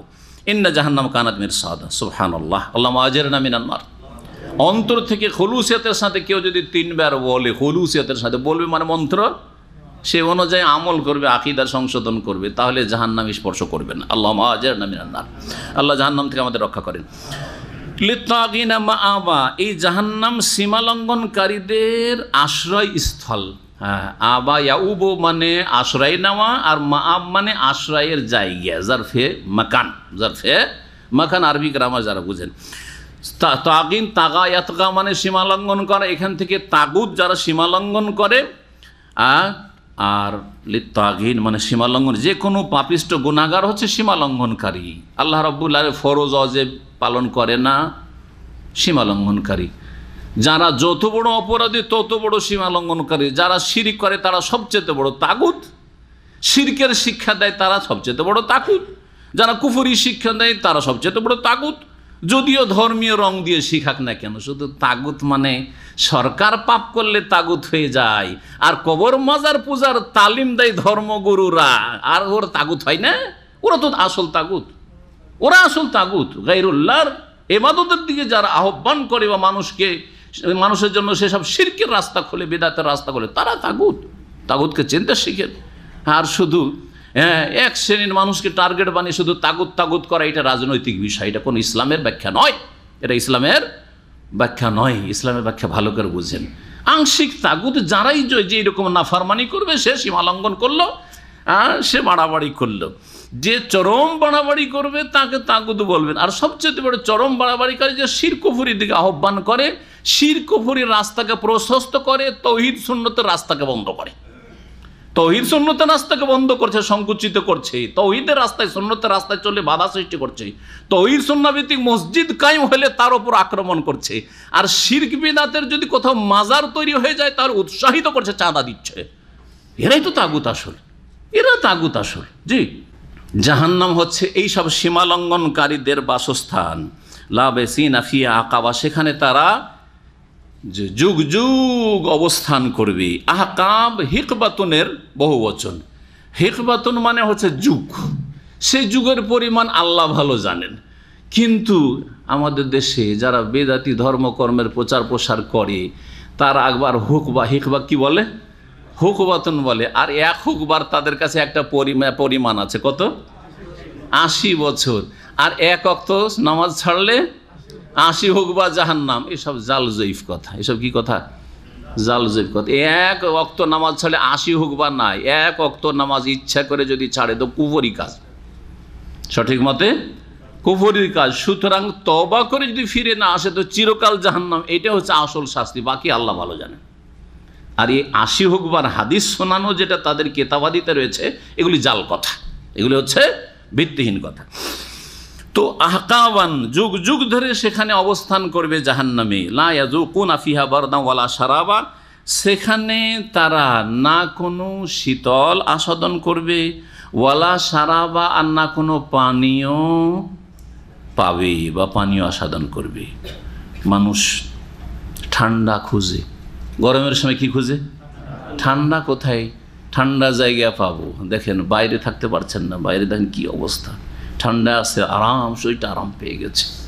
জাহান্নামে না কোনো শীতল স্থান পাবে, ওয়ালা শারাবা, আর মানুষকে যখন পিপাসা লাগে, কষ্টের সময় বেশি পিপাসা লাগে, তখন পানি খুঁজে পিপাসা দূর করার জন্য সেখানে কোনো পানীয় এমন পাবে না যেই পানীয় তাদের তৃপ্তি বা পিপাসা মিটাবে। ইল্লা হামিমা ওয়াগাসাকা, তবে ফুটন্ত পানি পাবে, ওয়াগাসাকা, আর পুঁজ পাবে।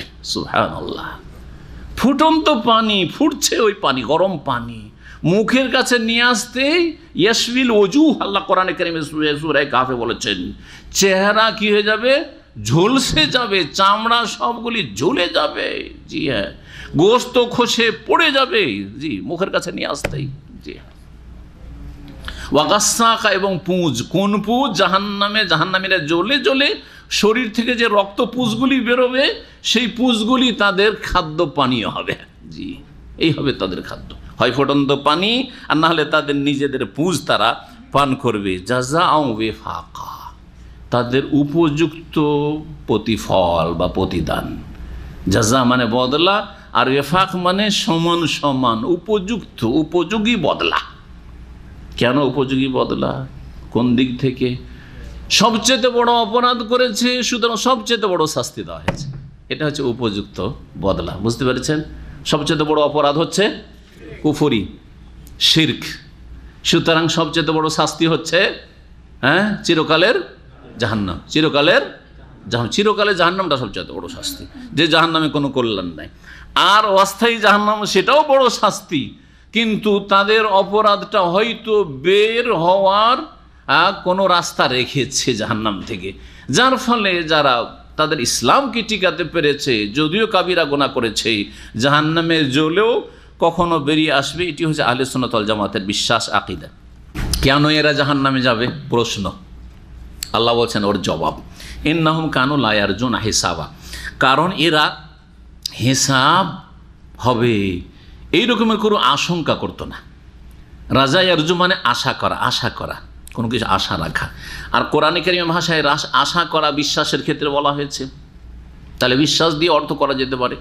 আবার আশঙ্কার অর্থ কেউ কেউ করেছেন, তাহলে আশঙ্কার অর্থ করলে এরকম, ইন্নাহুম কানু লা ইয়ারজুনা হিসাবা, তারা হিসাব সম্পর্কে কোনো আশঙ্কা করতো না যে আমাদের হিসাব হবে, একদিন জবাব দিতে হবে, একদিন আসামির কাঠগড়ায় হাজির হওয়ার আশঙ্কা আছে, ভয় আছে, এইরকম কোনো তাদের আশঙ্কা ছিল না, কোনো ভয় ছিল না তাদের। নির্ভীক তারা হয়েছিল দুনিয়াতে, যার ফলেই হয়েছে।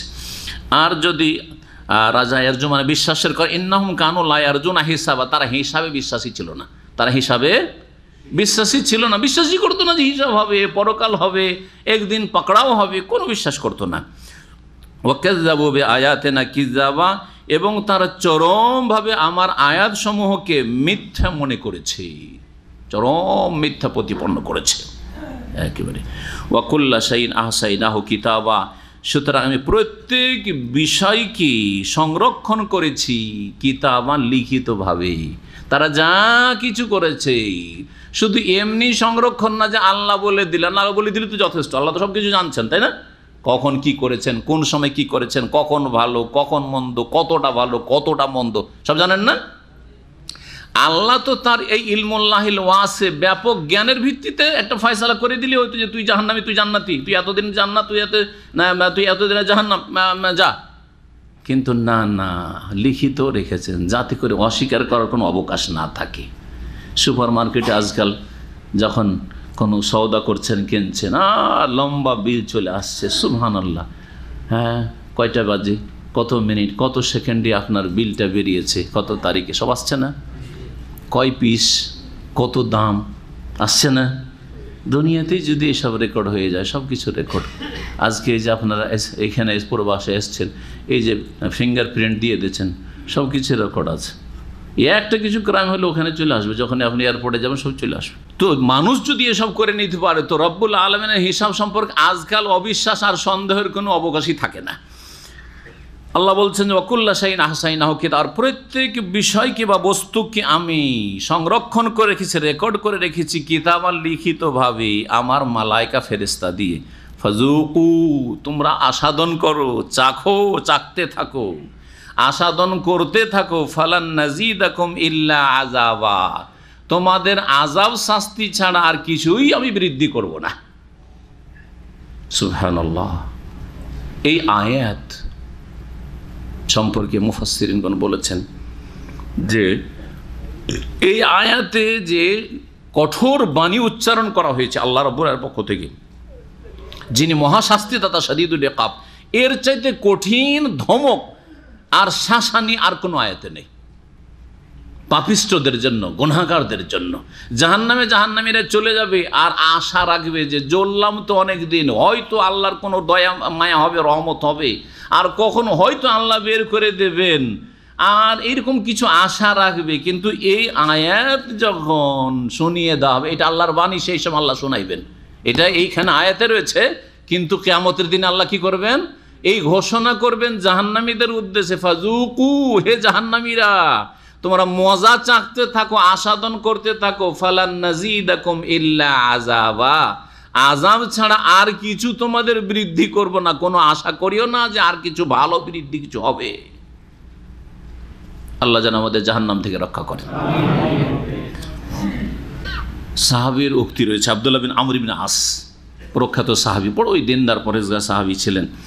তিনি বলছেন, লাম ইয়ানজিল আলা আহলিন নারে আয়াতুন আশাদ্দু মিনহা আযাইল আয়া, বলছে জাহান্নামীদের সম্পর্কে এই আয়াতের চাইতে কঠিন আয়াত আর কোরআনে কোথাও নাযিল হয়নি। ফাজুকু ফালান নাজিদাকুম ইল্লা আযাবা, জি, ফাজুকু ফালান নাজিদাকুম ইল্লা আযাব ফাহুম ফি মাজিদিন মিনাল আযাব আবাদান, আযাব আরো বাড়তে থাকবে, কমবে না। কমার আশা করছিলে, শাস্তি কমে। যারা ওই জেলখানায় যায়, প্রথম দিকে একটু কষ্ট থাকে না, আর ধীরে ধীরে কিন্তু চেনার পরিচয় সবার সাথে হয়ে গেলে মেলা হালকা হয়ে যায়, না? তখন থাকতে মজা লাগে, অনেক লোককে অভ্যাস হয়ে গেছে থেকে, আর পরিচিতি হয়ে গেছে অনেকের সাথে, আর কাজকর্ম হালকা হয়ে গেছে। অনেকে তাদের উপর দাদাগিরি করছিল, ওইটার অবসান ঘটেছে, হয় এগুলো। কিন্তু না, জাহান্নামে ওইটা হবে না, আরও আযাব বাড়তেই থাকবে, বৃদ্ধি হইতেই থাকবে। সুবহানাল্লাহ। ফাহুম ফি মাজিদিন মিনাল আযাব আবাদান, সর্বদা আযাব বাড়তেই থাকবে, বৃদ্ধি হইতেই থাকবে।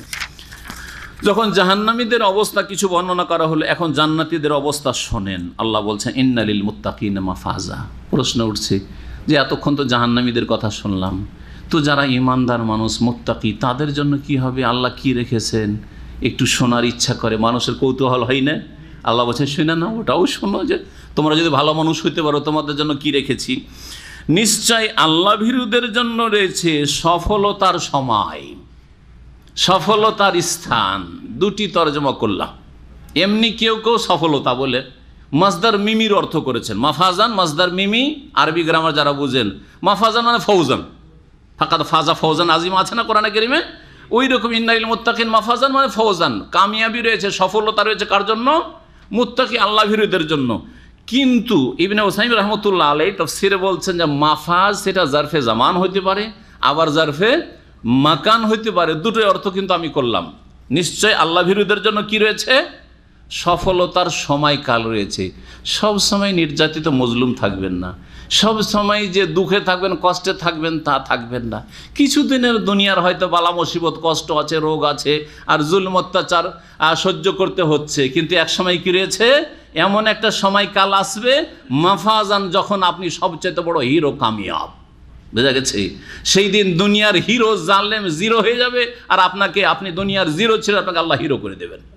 এটা হচ্ছে মাফাজান মানে সময়কাল। কামিয়াবির সফলতার কি রয়েছে? একটা সময়কাল রয়েছে। জারফে জামান অর্থ করলাম, জারফে মাকান, তার মানে নিশ্চয় আল্লাহ ভীরুদের জন্য কি রয়েছে? সফলতার স্থান রয়েছে। দুনিয়ায় সফলতা হবে জরুরি নয় যে খুব নেক মানুষ সেই জন্য বরকত আর বরকত, আর পয়সা আর পয়সা, আর নিয়ামত আর নিয়ামত, না। আর সুখ আর সুখ আর সুস্থতার সুস্থ নাম হইতে পারে, কিন্তু এমন একটা সময় কি বল স্থান আছে যে স্থানে গেলে কি হয়ে যাবে, হাসরের মাঠে গেলে মাফাজান, দুনিয়া থেকে মৃত্যুবরণ করলেই হ্যাঁ আহলান ও সাহলান, ফেরেশতার আহলান ও সাহলান সুসংবাদ দিচ্ছে, আবশের আবশের সুসংবাদ দিচ্ছে, বেরাউহিন ওয়া রাইহানিন ওয়া জান্নাতিন ওয়া রাব্বিন গায়রি গাযবান। নবী করিম সাল্লাল্লাহু আলাইহি সাল্লামের মুসনাদ আহমদের হাদিসে রয়েছে, ফেরেশতারা সুসংবাদ দেয় যখন মুমিন ব্যক্তি মৃত্যুবরণ করে, তখন সুসংবাদ নাও, তোমার জন্য আল্লাহর রহমত রয়েছে, আল্লাহর পক্ষ থেকে তোমার জন্য করুণা রয়েছে, আর কি রয়েছে, রবের পক্ষ থেকে এমন রবের পক্ষে তোমার জন্য আপ্যায়নের ব্যবস্থা রয়েছে, যিনি তোমার ওপর সন্তুষ্ট হয়েছেন, রাদিন গায়রা গাযবান, যিনি অসন্তুষ্ট না। হয়ে গেল তাহলে ইন্নাল মুত্তাকিন, মুত্তাকি কারা, যারা আল্লাহ রাব্বুল আলামিনের আযাবকে ভয় করে, আল্লাহর ভয়ে ভালো কাজ করে, আল্লাহর ভয়ে মন্দ কথা কাজ থেকে বেঁচে থাকে, তাই হচ্ছে মুত্তাকি। তাকওয়া মানে বেঁচে থাকা, তাকওয়া মানে বেঁচে থাকা, ওয়াও কাফ ইয়া এই ধাতু থেকে।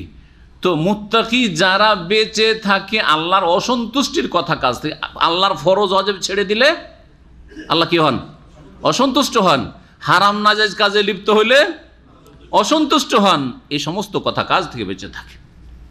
ইন্নাল মুত্তাকিন মাফাজা, এই কামিয়াবিটা কেমন রয়েছে কিছু দৃশ্য তুলে ধরেছেন। হাদাইকা ওয়া আনাবা, বহু বাগান তাদের জন্য রয়েছে জান্নাতে। হাদিকাতুনের বহু বচন হচ্ছে হাদাইক। হাদিক আজকাল পার্ককে, আরব দেশে পার্ককে কি বলা হচ্ছে, হাদিকাতুল মালিক ফাদ, কিং ফাদ পার্ক, যেটা এটাকে হাদিকা বলা হইতো সময়, এখন একটু বিরান হয়ে গেছে। হাদাইকা ওয়া আনাবা, বহু বাগান তাদের জন্য রয়েছে, উদ্যান রয়েছে। ওয়া আনাবা, আর নানা রকমের আঙ্গুর রয়েছে, শুধু এক স্বাদের আঙ্গুর না, বহু রকমের আঙ্গুর রয়েছে। আনাবা ওয়া কাওয়াইবা আতরাবা, এবং নব্য যুবতী, সমবয়সিকা নব্য যুবতী তাদের জন্য রয়েছে। হুরে ইন, সমবয়সিকা নব্য যুবতী তাদের জন্য রয়েছে। এই তো ভাব অর্থ করলাম, কিন্তু শাব্দিক অর্থগুলি বলে দিই। কাওয়াইব, হ্যাঁ কাবাতুনের বহুবচন, কাবাতুনের বহুবচন হচ্ছে কাওয়াইব, তো বা কাইবাতুন। তো এই কাফ আইন বা এর মানে হচ্ছে কোনো উঁচা স্থান, কোনো উঁচা স্থানকে কি বলা হয়, কাব বলা হয়। এই জন্য কাবা ঘরকে কাবা ঘর বলা হয়। কাবা ঘর কেন বলা হয়, কারণ এই ঘরটা ধ্যান কত উঁচা, এখন অন্য অন্য ঘরের তুলনায়। হ্যাঁ, যেই সময় কাবা নির্মিত হয়েছিল, আর যখন মক্কাতে অন্যান্যদের ছোট ছোট কুঁড়ে ঘর ছিল 1400 বছর আগে, তখন কাবার চাইতে উঁচা এইরকম ঘর ছিল না, কত উঁচা দেয়াল দেখছেন না। জি হ্যাঁ, এই যে কাবাকে কাবা বলা, এটা একটা দিক। দ্বিতীয় দিক, কাবা মর্যাদার দিক থেকে এটা হচ্ছে সুউচ্চ ঘর, মর্যাদার দিকে এটি হচ্ছে সুউচ্চ ঘর, সেই জন্য কাবাকে কাবা বলা হয়। আচ্ছা, আমাদের টাকনাকে কি বলা হয়, এই কাব বলা হয়, জানা আছে না? কেন টাকনা কোনটা? এই যে পায়ের দুই সাইডে যে উঁচা হাড্ডি, এই সাইডে যে বেড়ে আছে, আর এইদিকে দুই সাইডে যে উঁচা হয়েছে, আপনার ডান দিকেও বাম দিকে দেখবেন। যখন উজু করছেন, উজুতে কতটা পা ধুইতে হবে, আল্লাহ বলছেন ওয়া আরজুলাকুম ইলাল কাবাইন, আর তোমাদের পাগুলিকে ধৌত করো, হ্যাঁ, 2 টাকনা পর্যন্ত, 1 টাকনা কিন্তু আল্লাহ বলেননি। তাহলে বোঝা গেল যে প্রত্যেকটা পায়ে কি রয়েছে, 2টো কাব রয়েছে, দ্বিবচন তাসনিয়া আল্লাহ বলেছেন কাবাইন, একটা এইদিকে উঁচা হাড্ডি আর একটা এইদিকে উঁচা হাড্ডি। জি হ্যাঁ, এই উঁচা হাড্ডির কারণে এই হাড্ডিগুলোকে কি বলা হয়, কাব বলা হয়, কাবাইন বলা হয়। তো এমন তাদের জন্য ষোড়শী যুবতী, নব্য যুবতী রয়েছে, যাদের স্তনগুলি উঁচু হবে আর নতমুখী হবে না। কি হবে না? নতমুখী হবে না। কারণ মানুষের প্রকৃতি হচ্ছে, স্বভাব হচ্ছে, একটা পুরুষের নারীর দিকে আকর্ষণ আছে, আর সেই ক্ষেত্রে যদি সেটা নতমুখী হয় স্তন, তাহলে সেটা আকর্ষণীয় নয়। পক্ষান্তরে সেটা যদি নতমুখী না হয়, তাহলে সেটা কি আকর্ষণীয়, বড় স্তন আকর্ষণীয়। তাই আল্লাহ রাব্বুল আলামিন জান্নাতি রমণীদের, জান্নাতে যে সব নিয়ামত জান্নাতীদেরকে আল্লাহ দেবেন, হুরে ইন, তাদের কথা বলতে গিয়ে এই গুণটি উল্লেখ করেছেন। আর আতরাব তিরবুনের জামা, এর মানে হচ্ছে একই বয়সের হওয়া, একই বয়সের হওয়া। সবগুলি সমবয়সিকা হবে, এমন নয় যে কারো কাছে একটা বুড়ি আছে 60 বছরের, আর কারো কাছে আছে 16 বছরের। তো 60 বছরের যে জান্নাতি পাবে বা 50 বছরের পাবে, ওর মনটা ভালো করবে। যদি জানতে পারে যে আরেকজনের কাছে 18-20 বছর আছে, মনটা ভালো করবে, শান্তি পাবে না। অথচ আল্লাহ বলছে ওয়ালাকুম ফিহা মা তাশতাহি আনফুসুকুম, সেখানে যেমন চাইবে তাই পাবে সেখানে। আর সেখানে কেউ নিজেকে তুচ্ছ মনে করবে না যে আমি গরিব হয়ে আছি, হ্যাঁ আমার চাইতে বড় বড় আমির আছে আর এখানে গরিব। দুনিয়াতে কষ্ট না? দুনিয়াতে হিংসুদের বেশি কষ্ট। হিংসা করলেই কষ্ট। আর হিংসা যদি না করে আলহামদুলিল্লাহ, আল্লাহ আমাকে আমার ভাগ দিয়েছেন, ওকে ওর ভাগ দিয়েছেন, আমারটা কেড়ে ওকে দেননি, ওরটা কেড়ে আমাকে আল্লাহ দিবেন না, এই বিশ্বাসটা করলেই তো কাম হয়ে যায়। তাহলে আর হিংসাই হয় না। খুব সহজ উপায় বললাম কিন্তু হিংসা না করার। বুঝতে পারলেন না? পারলেন না? আমার কাছে যে বিদ্যাটা আছে দুনিয়ার কেউ কেড়ে নিতে পারবে না আল্লাহ ছাড়া। আর আপনাদের কাছে যে বিদ্যা বুদ্ধি আছে ওইটা যদি আমি সারা দুনিয়ার মেহনত ওই কাজে লাগিয়ে দিই, একটা সামান্যতম কিছু পরিমাণ আপনার কাছ থেকে কেড়ে নিতে পারবো না। ঠিক না? কেউ কারো খাই না, সব নিজের খাচ্ছেন। বোঝা গেছে না? আল্লাহ আপনার রুজির ফয়সালা করেছেন, আপনার বিদ্যা বুদ্ধির ফয়সালা করেছেন, মান সম্মানের ফয়সালা আল্লাহ করে রেখেছেন, আমার আল্লাহ ফয়সালা করে রেখেছেন। আপনার হায়াত কেড়ে আমাকে দেওয়া হবে না, আর আমার হায়াত কেড়ে আপনি নিতে পারবেন না। যদি কারো হাতে কারো মত থাকে তো ওইটাই আমার শেষ সময় ছিল। বোঝা গেছে না? সুতরাং কোনো টেনশন হবে যে কে মেরে দিবে আর না মেরে দিবে, সেই জন্য হক কথা বলবো না। কথা বোঝা গেছে?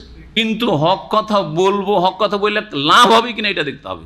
আবার এক শ্রেণী মূর্খরা আছে, হক কথা বললে বাহাদুরি, কাজ হোক আর ভাঙুক, ভাঙুক আর থাকুক। কথা বুঝতে পারছেন না?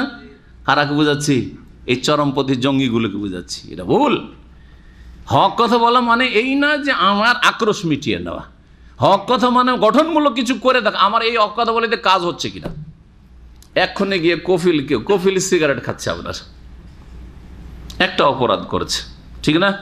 আপনি যদি বলেন যে হাজা হারাম কে ফান তাক্কিল, হ্যাঁ জি, তো আপনার কি হয় বলেন দেখি? আপনি ভালো কাজ করলেন আপনি এটা? আরে ভাই, ওর হিকমত আছে, যদি হিকমতে বলতে পারেন পারেন, আর না হলে চুপ থাকেন। বোঝা গেছে না? ওর বোঝা ও উঠাবে।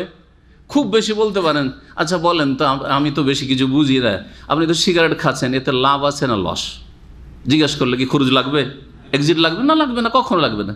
আমি বড় একজন ক্যাপ্টেন পুলিশ অফিসারকে একদিন জিজ্ঞেস করেছি, সে সিগারেট খাচ্ছে, পরিচিত আমার সাথে। আমি বললাম যে এতে আপনার লাভ আছে না লস? আল্লাহ আমাকে বলছে জাজাকাল্লাহ খের, জাজাকাল্লাহ খের, এইটা বদ অভ্যাস, আদাতুন সাইয়্যা। আমাকে বলছে হাজি আদাতুন সাইয়্যা, আমার বদ অভ্যাস হয়ে গেছে। নিজে স্বীকার করছে আমার বদ অভ্যাস। বুঝতে পারছে তাহলে? কিন্তু ওকে যদি বলে হাজা হারাম কাইফান্তা তাকুল, হয়তো আমার কিছু করতে পারতো না, কিন্তু আমার সাথে একটা কি হইতো, রাগারাগি হইতো, হ্যাঁ মনটা তার খারাপ হইতো যে চরমপন্থী আছে, ঠিক না? হ্যাঁ, তো নরমপন্থী হইতে হবে না, চরমপন্থী হইতে হবে না, বরং মধ্যম পন্থা হচ্ছে হেকমতের সাথে কথাটা পৌঁছাতে পারলে পৌঁছান, আর না হলে যারা পৌঁছাতে পারবে তাকে পৌঁছে দেন। বুঝতে পারছেন কথা? জি। আল্লাহ রাব্বুল আলামিন তাহলে কি বলছেন? জান্নাতীদের জন্য কি রয়েছে?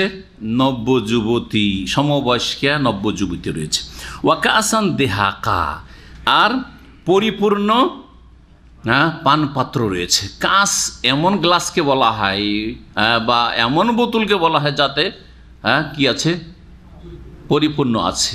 পানি যদি ভরা থাকে তো এর নাম কাস, আর গ্লাস যদি খালি থাকে তোর নাম কাস না। তখন খুব বলতে পারেন, আর কিছু বলতে পারেন। কাস আরবিতে কাস মানে পানি ফুল, জি হ্যাঁ, পানিপূর্ণ, জি হ্যাঁ। তো কাসান আর দেহাকা তার সাথে সাথে তাকিদ এর জন্য বলা হয়েছে। দেহাক মানে হচ্ছে পরিপূর্ণ, মুমতালি, মালিয়ান যেটাকে আপনারা বলছেন না, মালিয়ান, মালিয়ান মানে কি? ফুল, পূর্ণ। ওয়াকাসান দেহাক, আর পরিপূর্ণ কি রয়েছে? পানপত্র তাদের জন্য রয়েছে। লা ইয়াসমাউনা ফিহা লাগওয়ান ওয়ালা কিযাবা, যেই জান্নাতে গিয়ে সেখানে অসার কথাও শুনবে না, আর না কোনো মিথ্যা কথা শুনবে, না কোনো আলতু ফালতু কথা। সেখানে দুনিয়াতে আলতু ফালতু কথা শুনতে হচ্ছে, ফালতু কাজ দেখতে হচ্ছে, পাপ দেখতে হচ্ছে, কিছু বলা যাচ্ছে না। সিগারেট খাচ্ছে, ধূমপান করছে, আর ধোঁয়া ছাড়ছে, চান আর না চান আপনার নাকে মুখে ধোঁয়া ভরে দিচ্ছে, কিছু করতে পারছি? যদি বলতে যাই তো 7 দিন ঝগড়াই করতে হবে, ঠিক কিনা? কিন্তু না না না, সেখানে এসব কিছু থাকবে না, অশান্তি কিছু থাকবে না।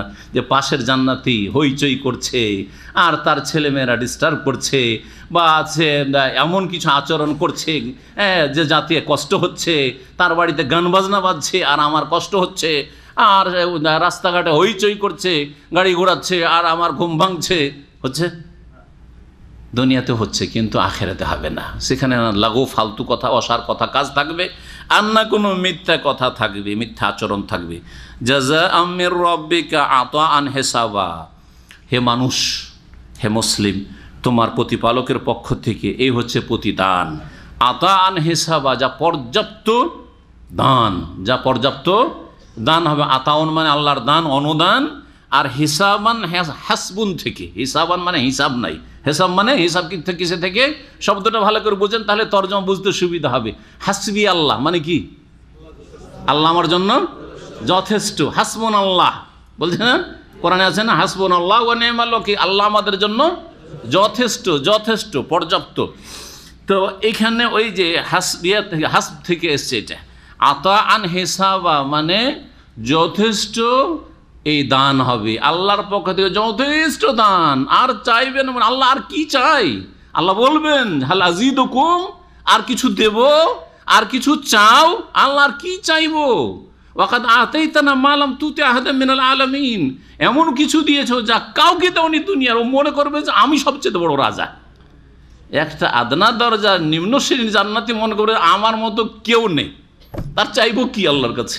সুবহানাল্লাহ, এ হচ্ছে জান্নাতের নিয়ামত। রব্বিস সামাওয়াতি ওয়াল আরদ, যিনি আল্লাহ আকাশসমূহ এবং পৃথিবীর রব, মালিক। ওমা বাইনাহুমা, আর এই উভয়ের মাঝে যা কিছু রয়েছে তারও মালিক তিনি। আর রহমান, যিনি পরম করুণাময়। লা ইয়ামলিকুনা মিনহু খিতাবা, তার সাথে কেউ কথা বলার অধিকারী হবে না, তার সাথে কেউ কথোপকথনের ক্ষমতা, সম্বোধনের ক্ষমতা রাখবে না। সেইখানে কারো এই ক্ষমতা নেই যে আমি আল্লাহর সাথে কথা বলবো। সুবহানাল্লাহ, কোরআনের ভাষা শোনেন, আর এই বিদাতি সুফি পীরদের ভাষা শোনেন। এরা বড় বড় জাহাজ নিয়ে চলে আসবে, আর আল্লাহকে জিজ্ঞাসা করাই লাগবে না, জাহাজ ভর্তি করবে আর নিয়ে জান্নাতের মধ্যে জাহাজ ঢুকিয়ে দিবে একবারে। আউযুবিল্লাহ, আউযুবিল্লাহ, কি গুমরাহি এসব। আর এই গুমরাহিতে জাতি পড়ে আছে। কোরআন এবং হাদিস তাদের মাঝে মজুদ রয়েছে, কোরআনের তেলাওয়াত হচ্ছে আর বক্সা হচ্ছে, কিন্তু কোরআন শিক্ষা হয় না, কোরআনের প্রতি আমল হয় না। কোরআন হাফেজ তৈরি করা হচ্ছে শুধু ওই সিডির মতো করে, এখানে করে সিডি ব্যাস, আর কোরআনের অর্থও বুঝলো না, সম্বোধনও বুঝলো না, আর কোরআনের বাস্তবায়ন আমলও করলো না, জাতিতে মুসলিম। যার ফলে আকিদায় শিরকি আর বিদআত আর কুফরি আর গুমরাহি আর এসব ধৃষ্টতা। কি করে এই দুঃসাহসিকতা যে সেই দিন হাসরের মাঠে আমাদের মুরব্বীরা বড় বড় গৌস কুতুবরা বড় বড় জাহাজ নিয়ে হাজির হয়ে যাবে, কোনো চিন্তা করবে না, বাস আমাদের মুরিদ হয়ে যান আর আমাদের নজরানাগুলি আমাদের মাহফিলে এসে দিয়ে যান, ব্যাস কাজ হয়ে গেল।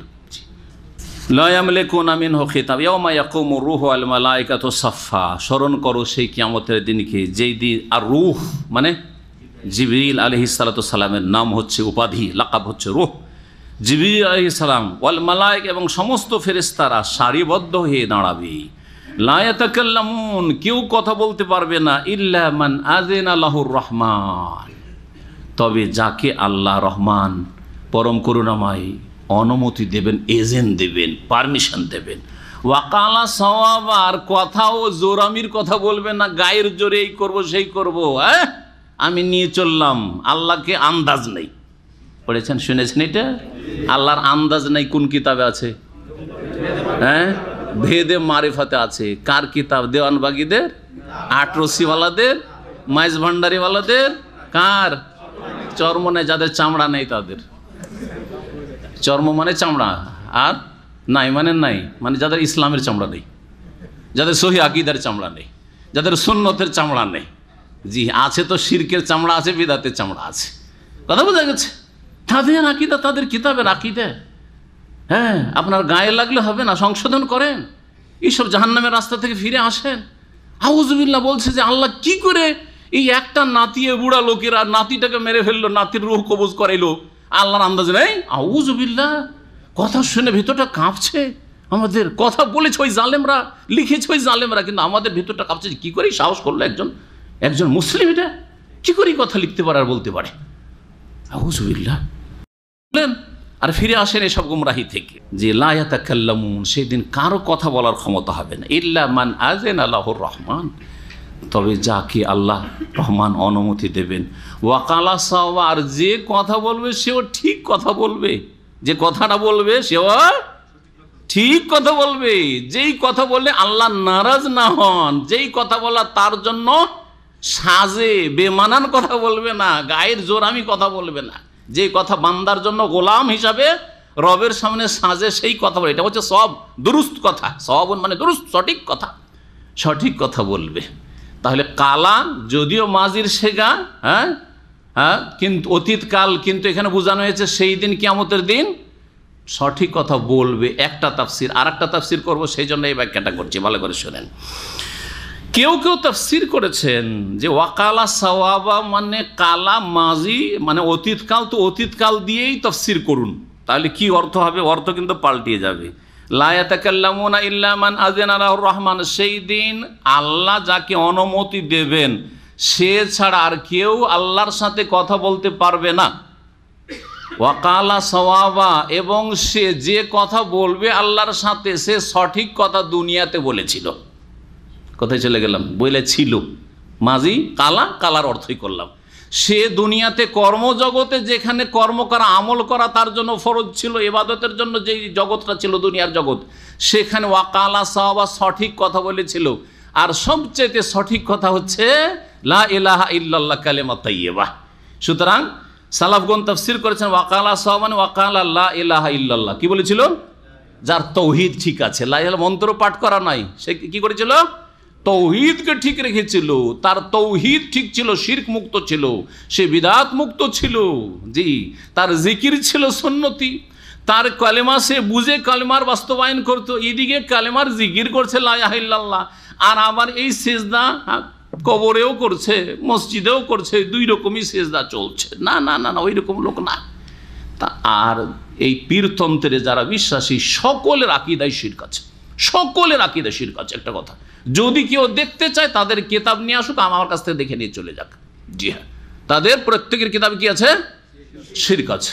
জি হ্যাঁ, যারা এই সুফিজমে বিশ্বাসী, হলুল ওয়াহদাতুল ওজুদের কুফরি আকীদায় বিশ্বাসী, তাদের প্রত্যেকের আকীদাতে শিরক আছে, শুধু বিদআতে নেই। সুতরাং তারা সেখানে কথা বলবে আর তারা মুরিদানের জন্য সুপারিশ করবে, এটা ভ্রান্ত বিশ্বাস।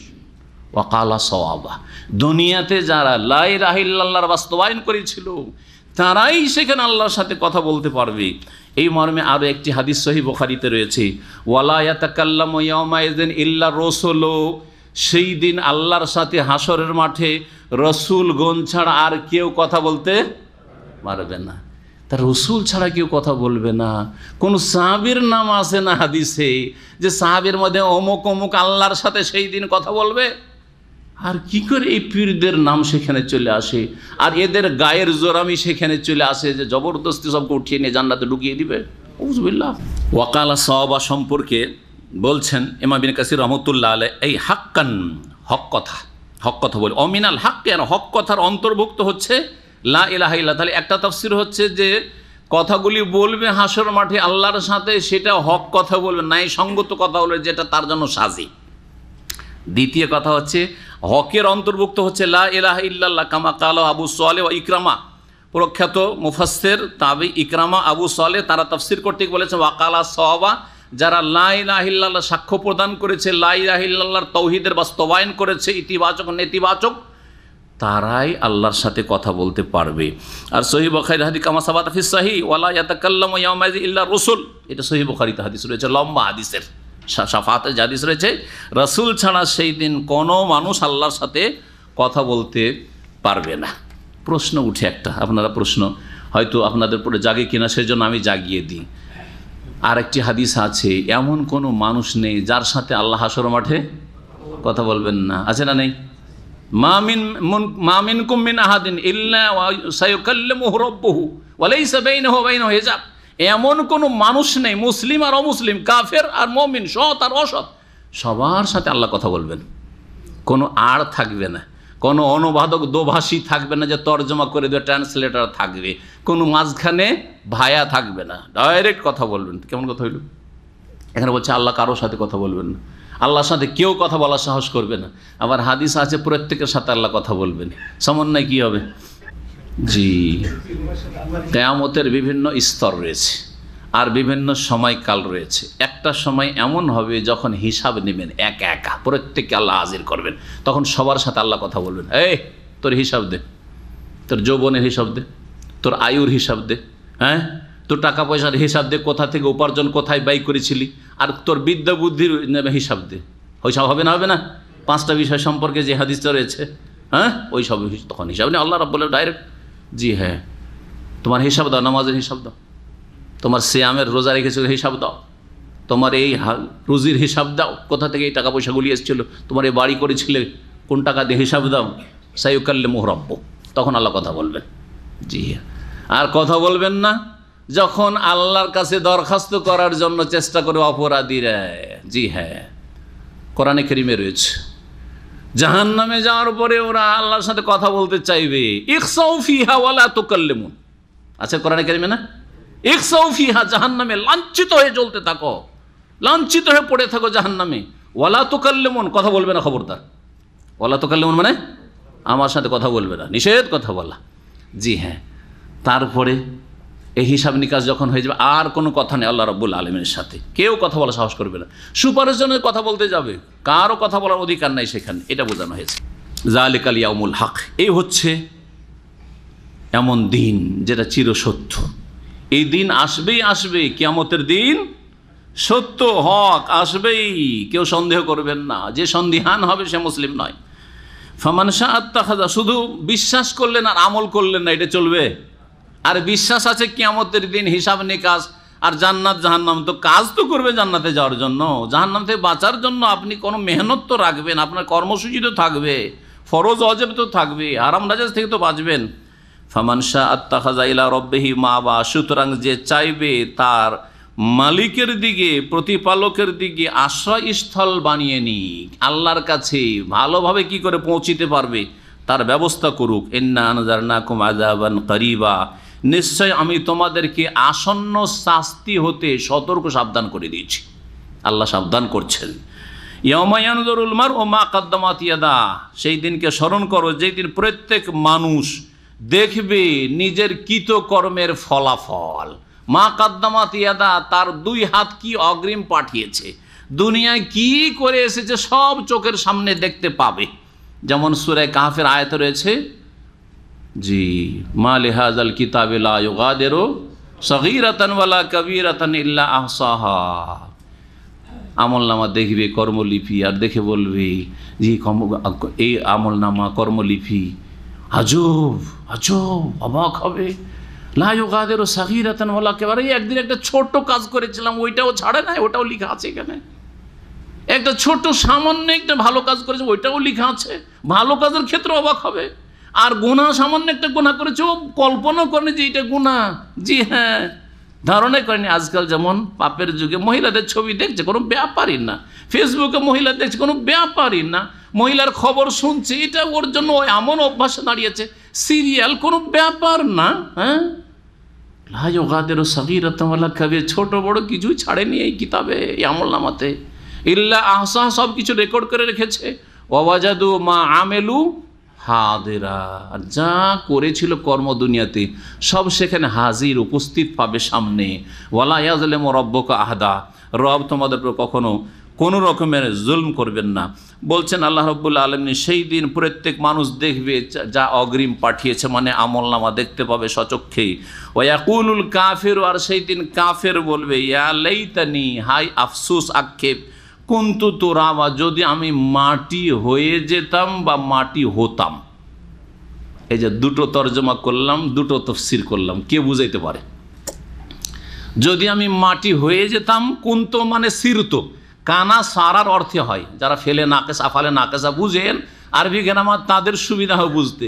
কুনতু তুরাবা মানে সিরতো তুরাবা, আমি মানুষ ছিলাম, কিন্তু আল্লাহ এখন যদি আমি কি হয়ে যেতাম, মাটি হয়ে যেতাম, তাহলে জাহান্নামে আর পুড়তে জ্বলতে হইতো না। কুনতু তুরাবা মানে যদি মাটি হয়ে যেতাম। আর একটা তরজমা কি করলাম, আল্লাহ যদি আমি মাটি হইতাম, মানুষ না হয়ে কি হইতাম, মাটি হইতাম। আল্লাহ মানুষ করে পয়দাই করতেন না, কেন আল্লাহ আমাকে মানুষ করেছে? মানুষ রূপে পয়দা করলেন, আর আমল খারাপ করলাম, আর আজকে জাহান্নামে যেতে হচ্ছে। কাফের আক্ষেপ করবে, আল্লাহ মানুষ না হয়ে যদি মাটি হয়েই থেকে যেতাম, সেটা ভালো হইতো। তাহলে তাফসীর দুটো বুঝতে পেরেছেন? একটা তাফসীর হচ্ছে আল্লাহ আমাকে মানুষ করেই কেন সৃষ্টি করেছে, আল্লাহ যদি মানুষ না হয়ে যদি মাটি হয়েই থেকে যেতাম, মাটি থেকে মানুষ ও মাটি হয়ে থেকে যেতাম। দুনিয়াতেই মাটি হয়ে থাকতো, মানুষই না হইতাম, এটা একটা ভালো হইতো, তাহলে জাহান্নামের সম্মুখীন হইতে হইতো না। আর আরেকটা তাফসীর হচ্ছে কিয়ামতের দিনে গবাদি পশুর মাঝে কেসাস হবে, সেই বুখারীতে হাদিস আছে। শিংওয়ালা গরু, শিংওয়ালা যেসব পশু আছে আর বিনা শিংওয়ালা, লড়াই করতে গিয়ে শিংওয়ালাতে বিনা শিংওয়ালা পশুকে মেরেছে। দুনিয়াতে হচ্ছে না? হচ্ছে না?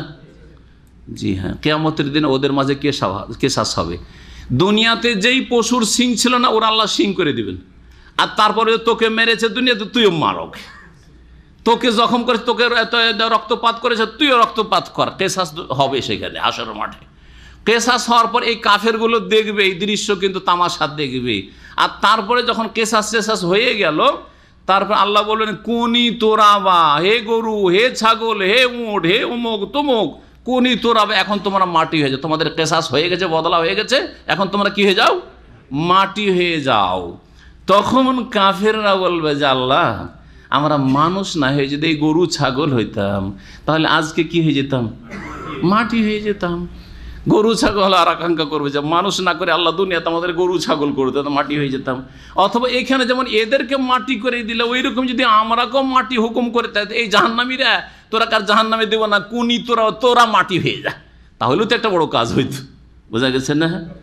আকাঙ্ক্ষাই করবে, কিন্তু এই আশা আকাঙ্ক্ষা পূরণ হবে না। কাফেরকে চিরকাল জাহান্নামে জ্বলতে হবে। আল্লাহ যেন কুফরের রাস্তা থেকে আমাদেরকে বাঁচিয়ে রাখেন, ঈমান আমলের রাস্তায় যেন চলার তৌফিক দান করেন, তাকওয়া অর্জনের তৌফিক দান করেন, তাওহীদ সুন্নাতের উপর কায়েম রাখেন, শিরক বিদআত থেকে বাঁচিয়ে রাখেন। আল্লাহ জান্নাতের পথে চলার তৌফিক দান করেন, ইস্তেকামা অটলতা দান করেন, এবং গুমরাহি থেকে আল্লাহ যেন বাঁচিয়ে রাখেন। রব্বানা লা তুযিগ কুলুবানা বা'দা ইয হাদাইতানা ওয়া হাব লানা মিন লাদুনকা রাহমাতান ইন্নাকা আনতাল ওয়াহ্হাব। রব্বানা আতিনা ফিদ দুনিয়া হাসানা ওয়া ফিল আখিরাতি হাসানা ওয়া কিনা আযাবান নার। রব্বানা যালামনা আনফুসানা ওয়া ইল্লাম তাগফির লানা ওয়া তারহামনা লানাকুনান্না মিনাল খাসিরিন। সুবহানা রাব্বিকা রাব্বিল ইজ্জাতি আম্মা ইয়াসিফুন ওয়া সালামুন আলাল মুরসালিন ওয়াল হামদুলিল্লাহি রাব্বিল আলামিন।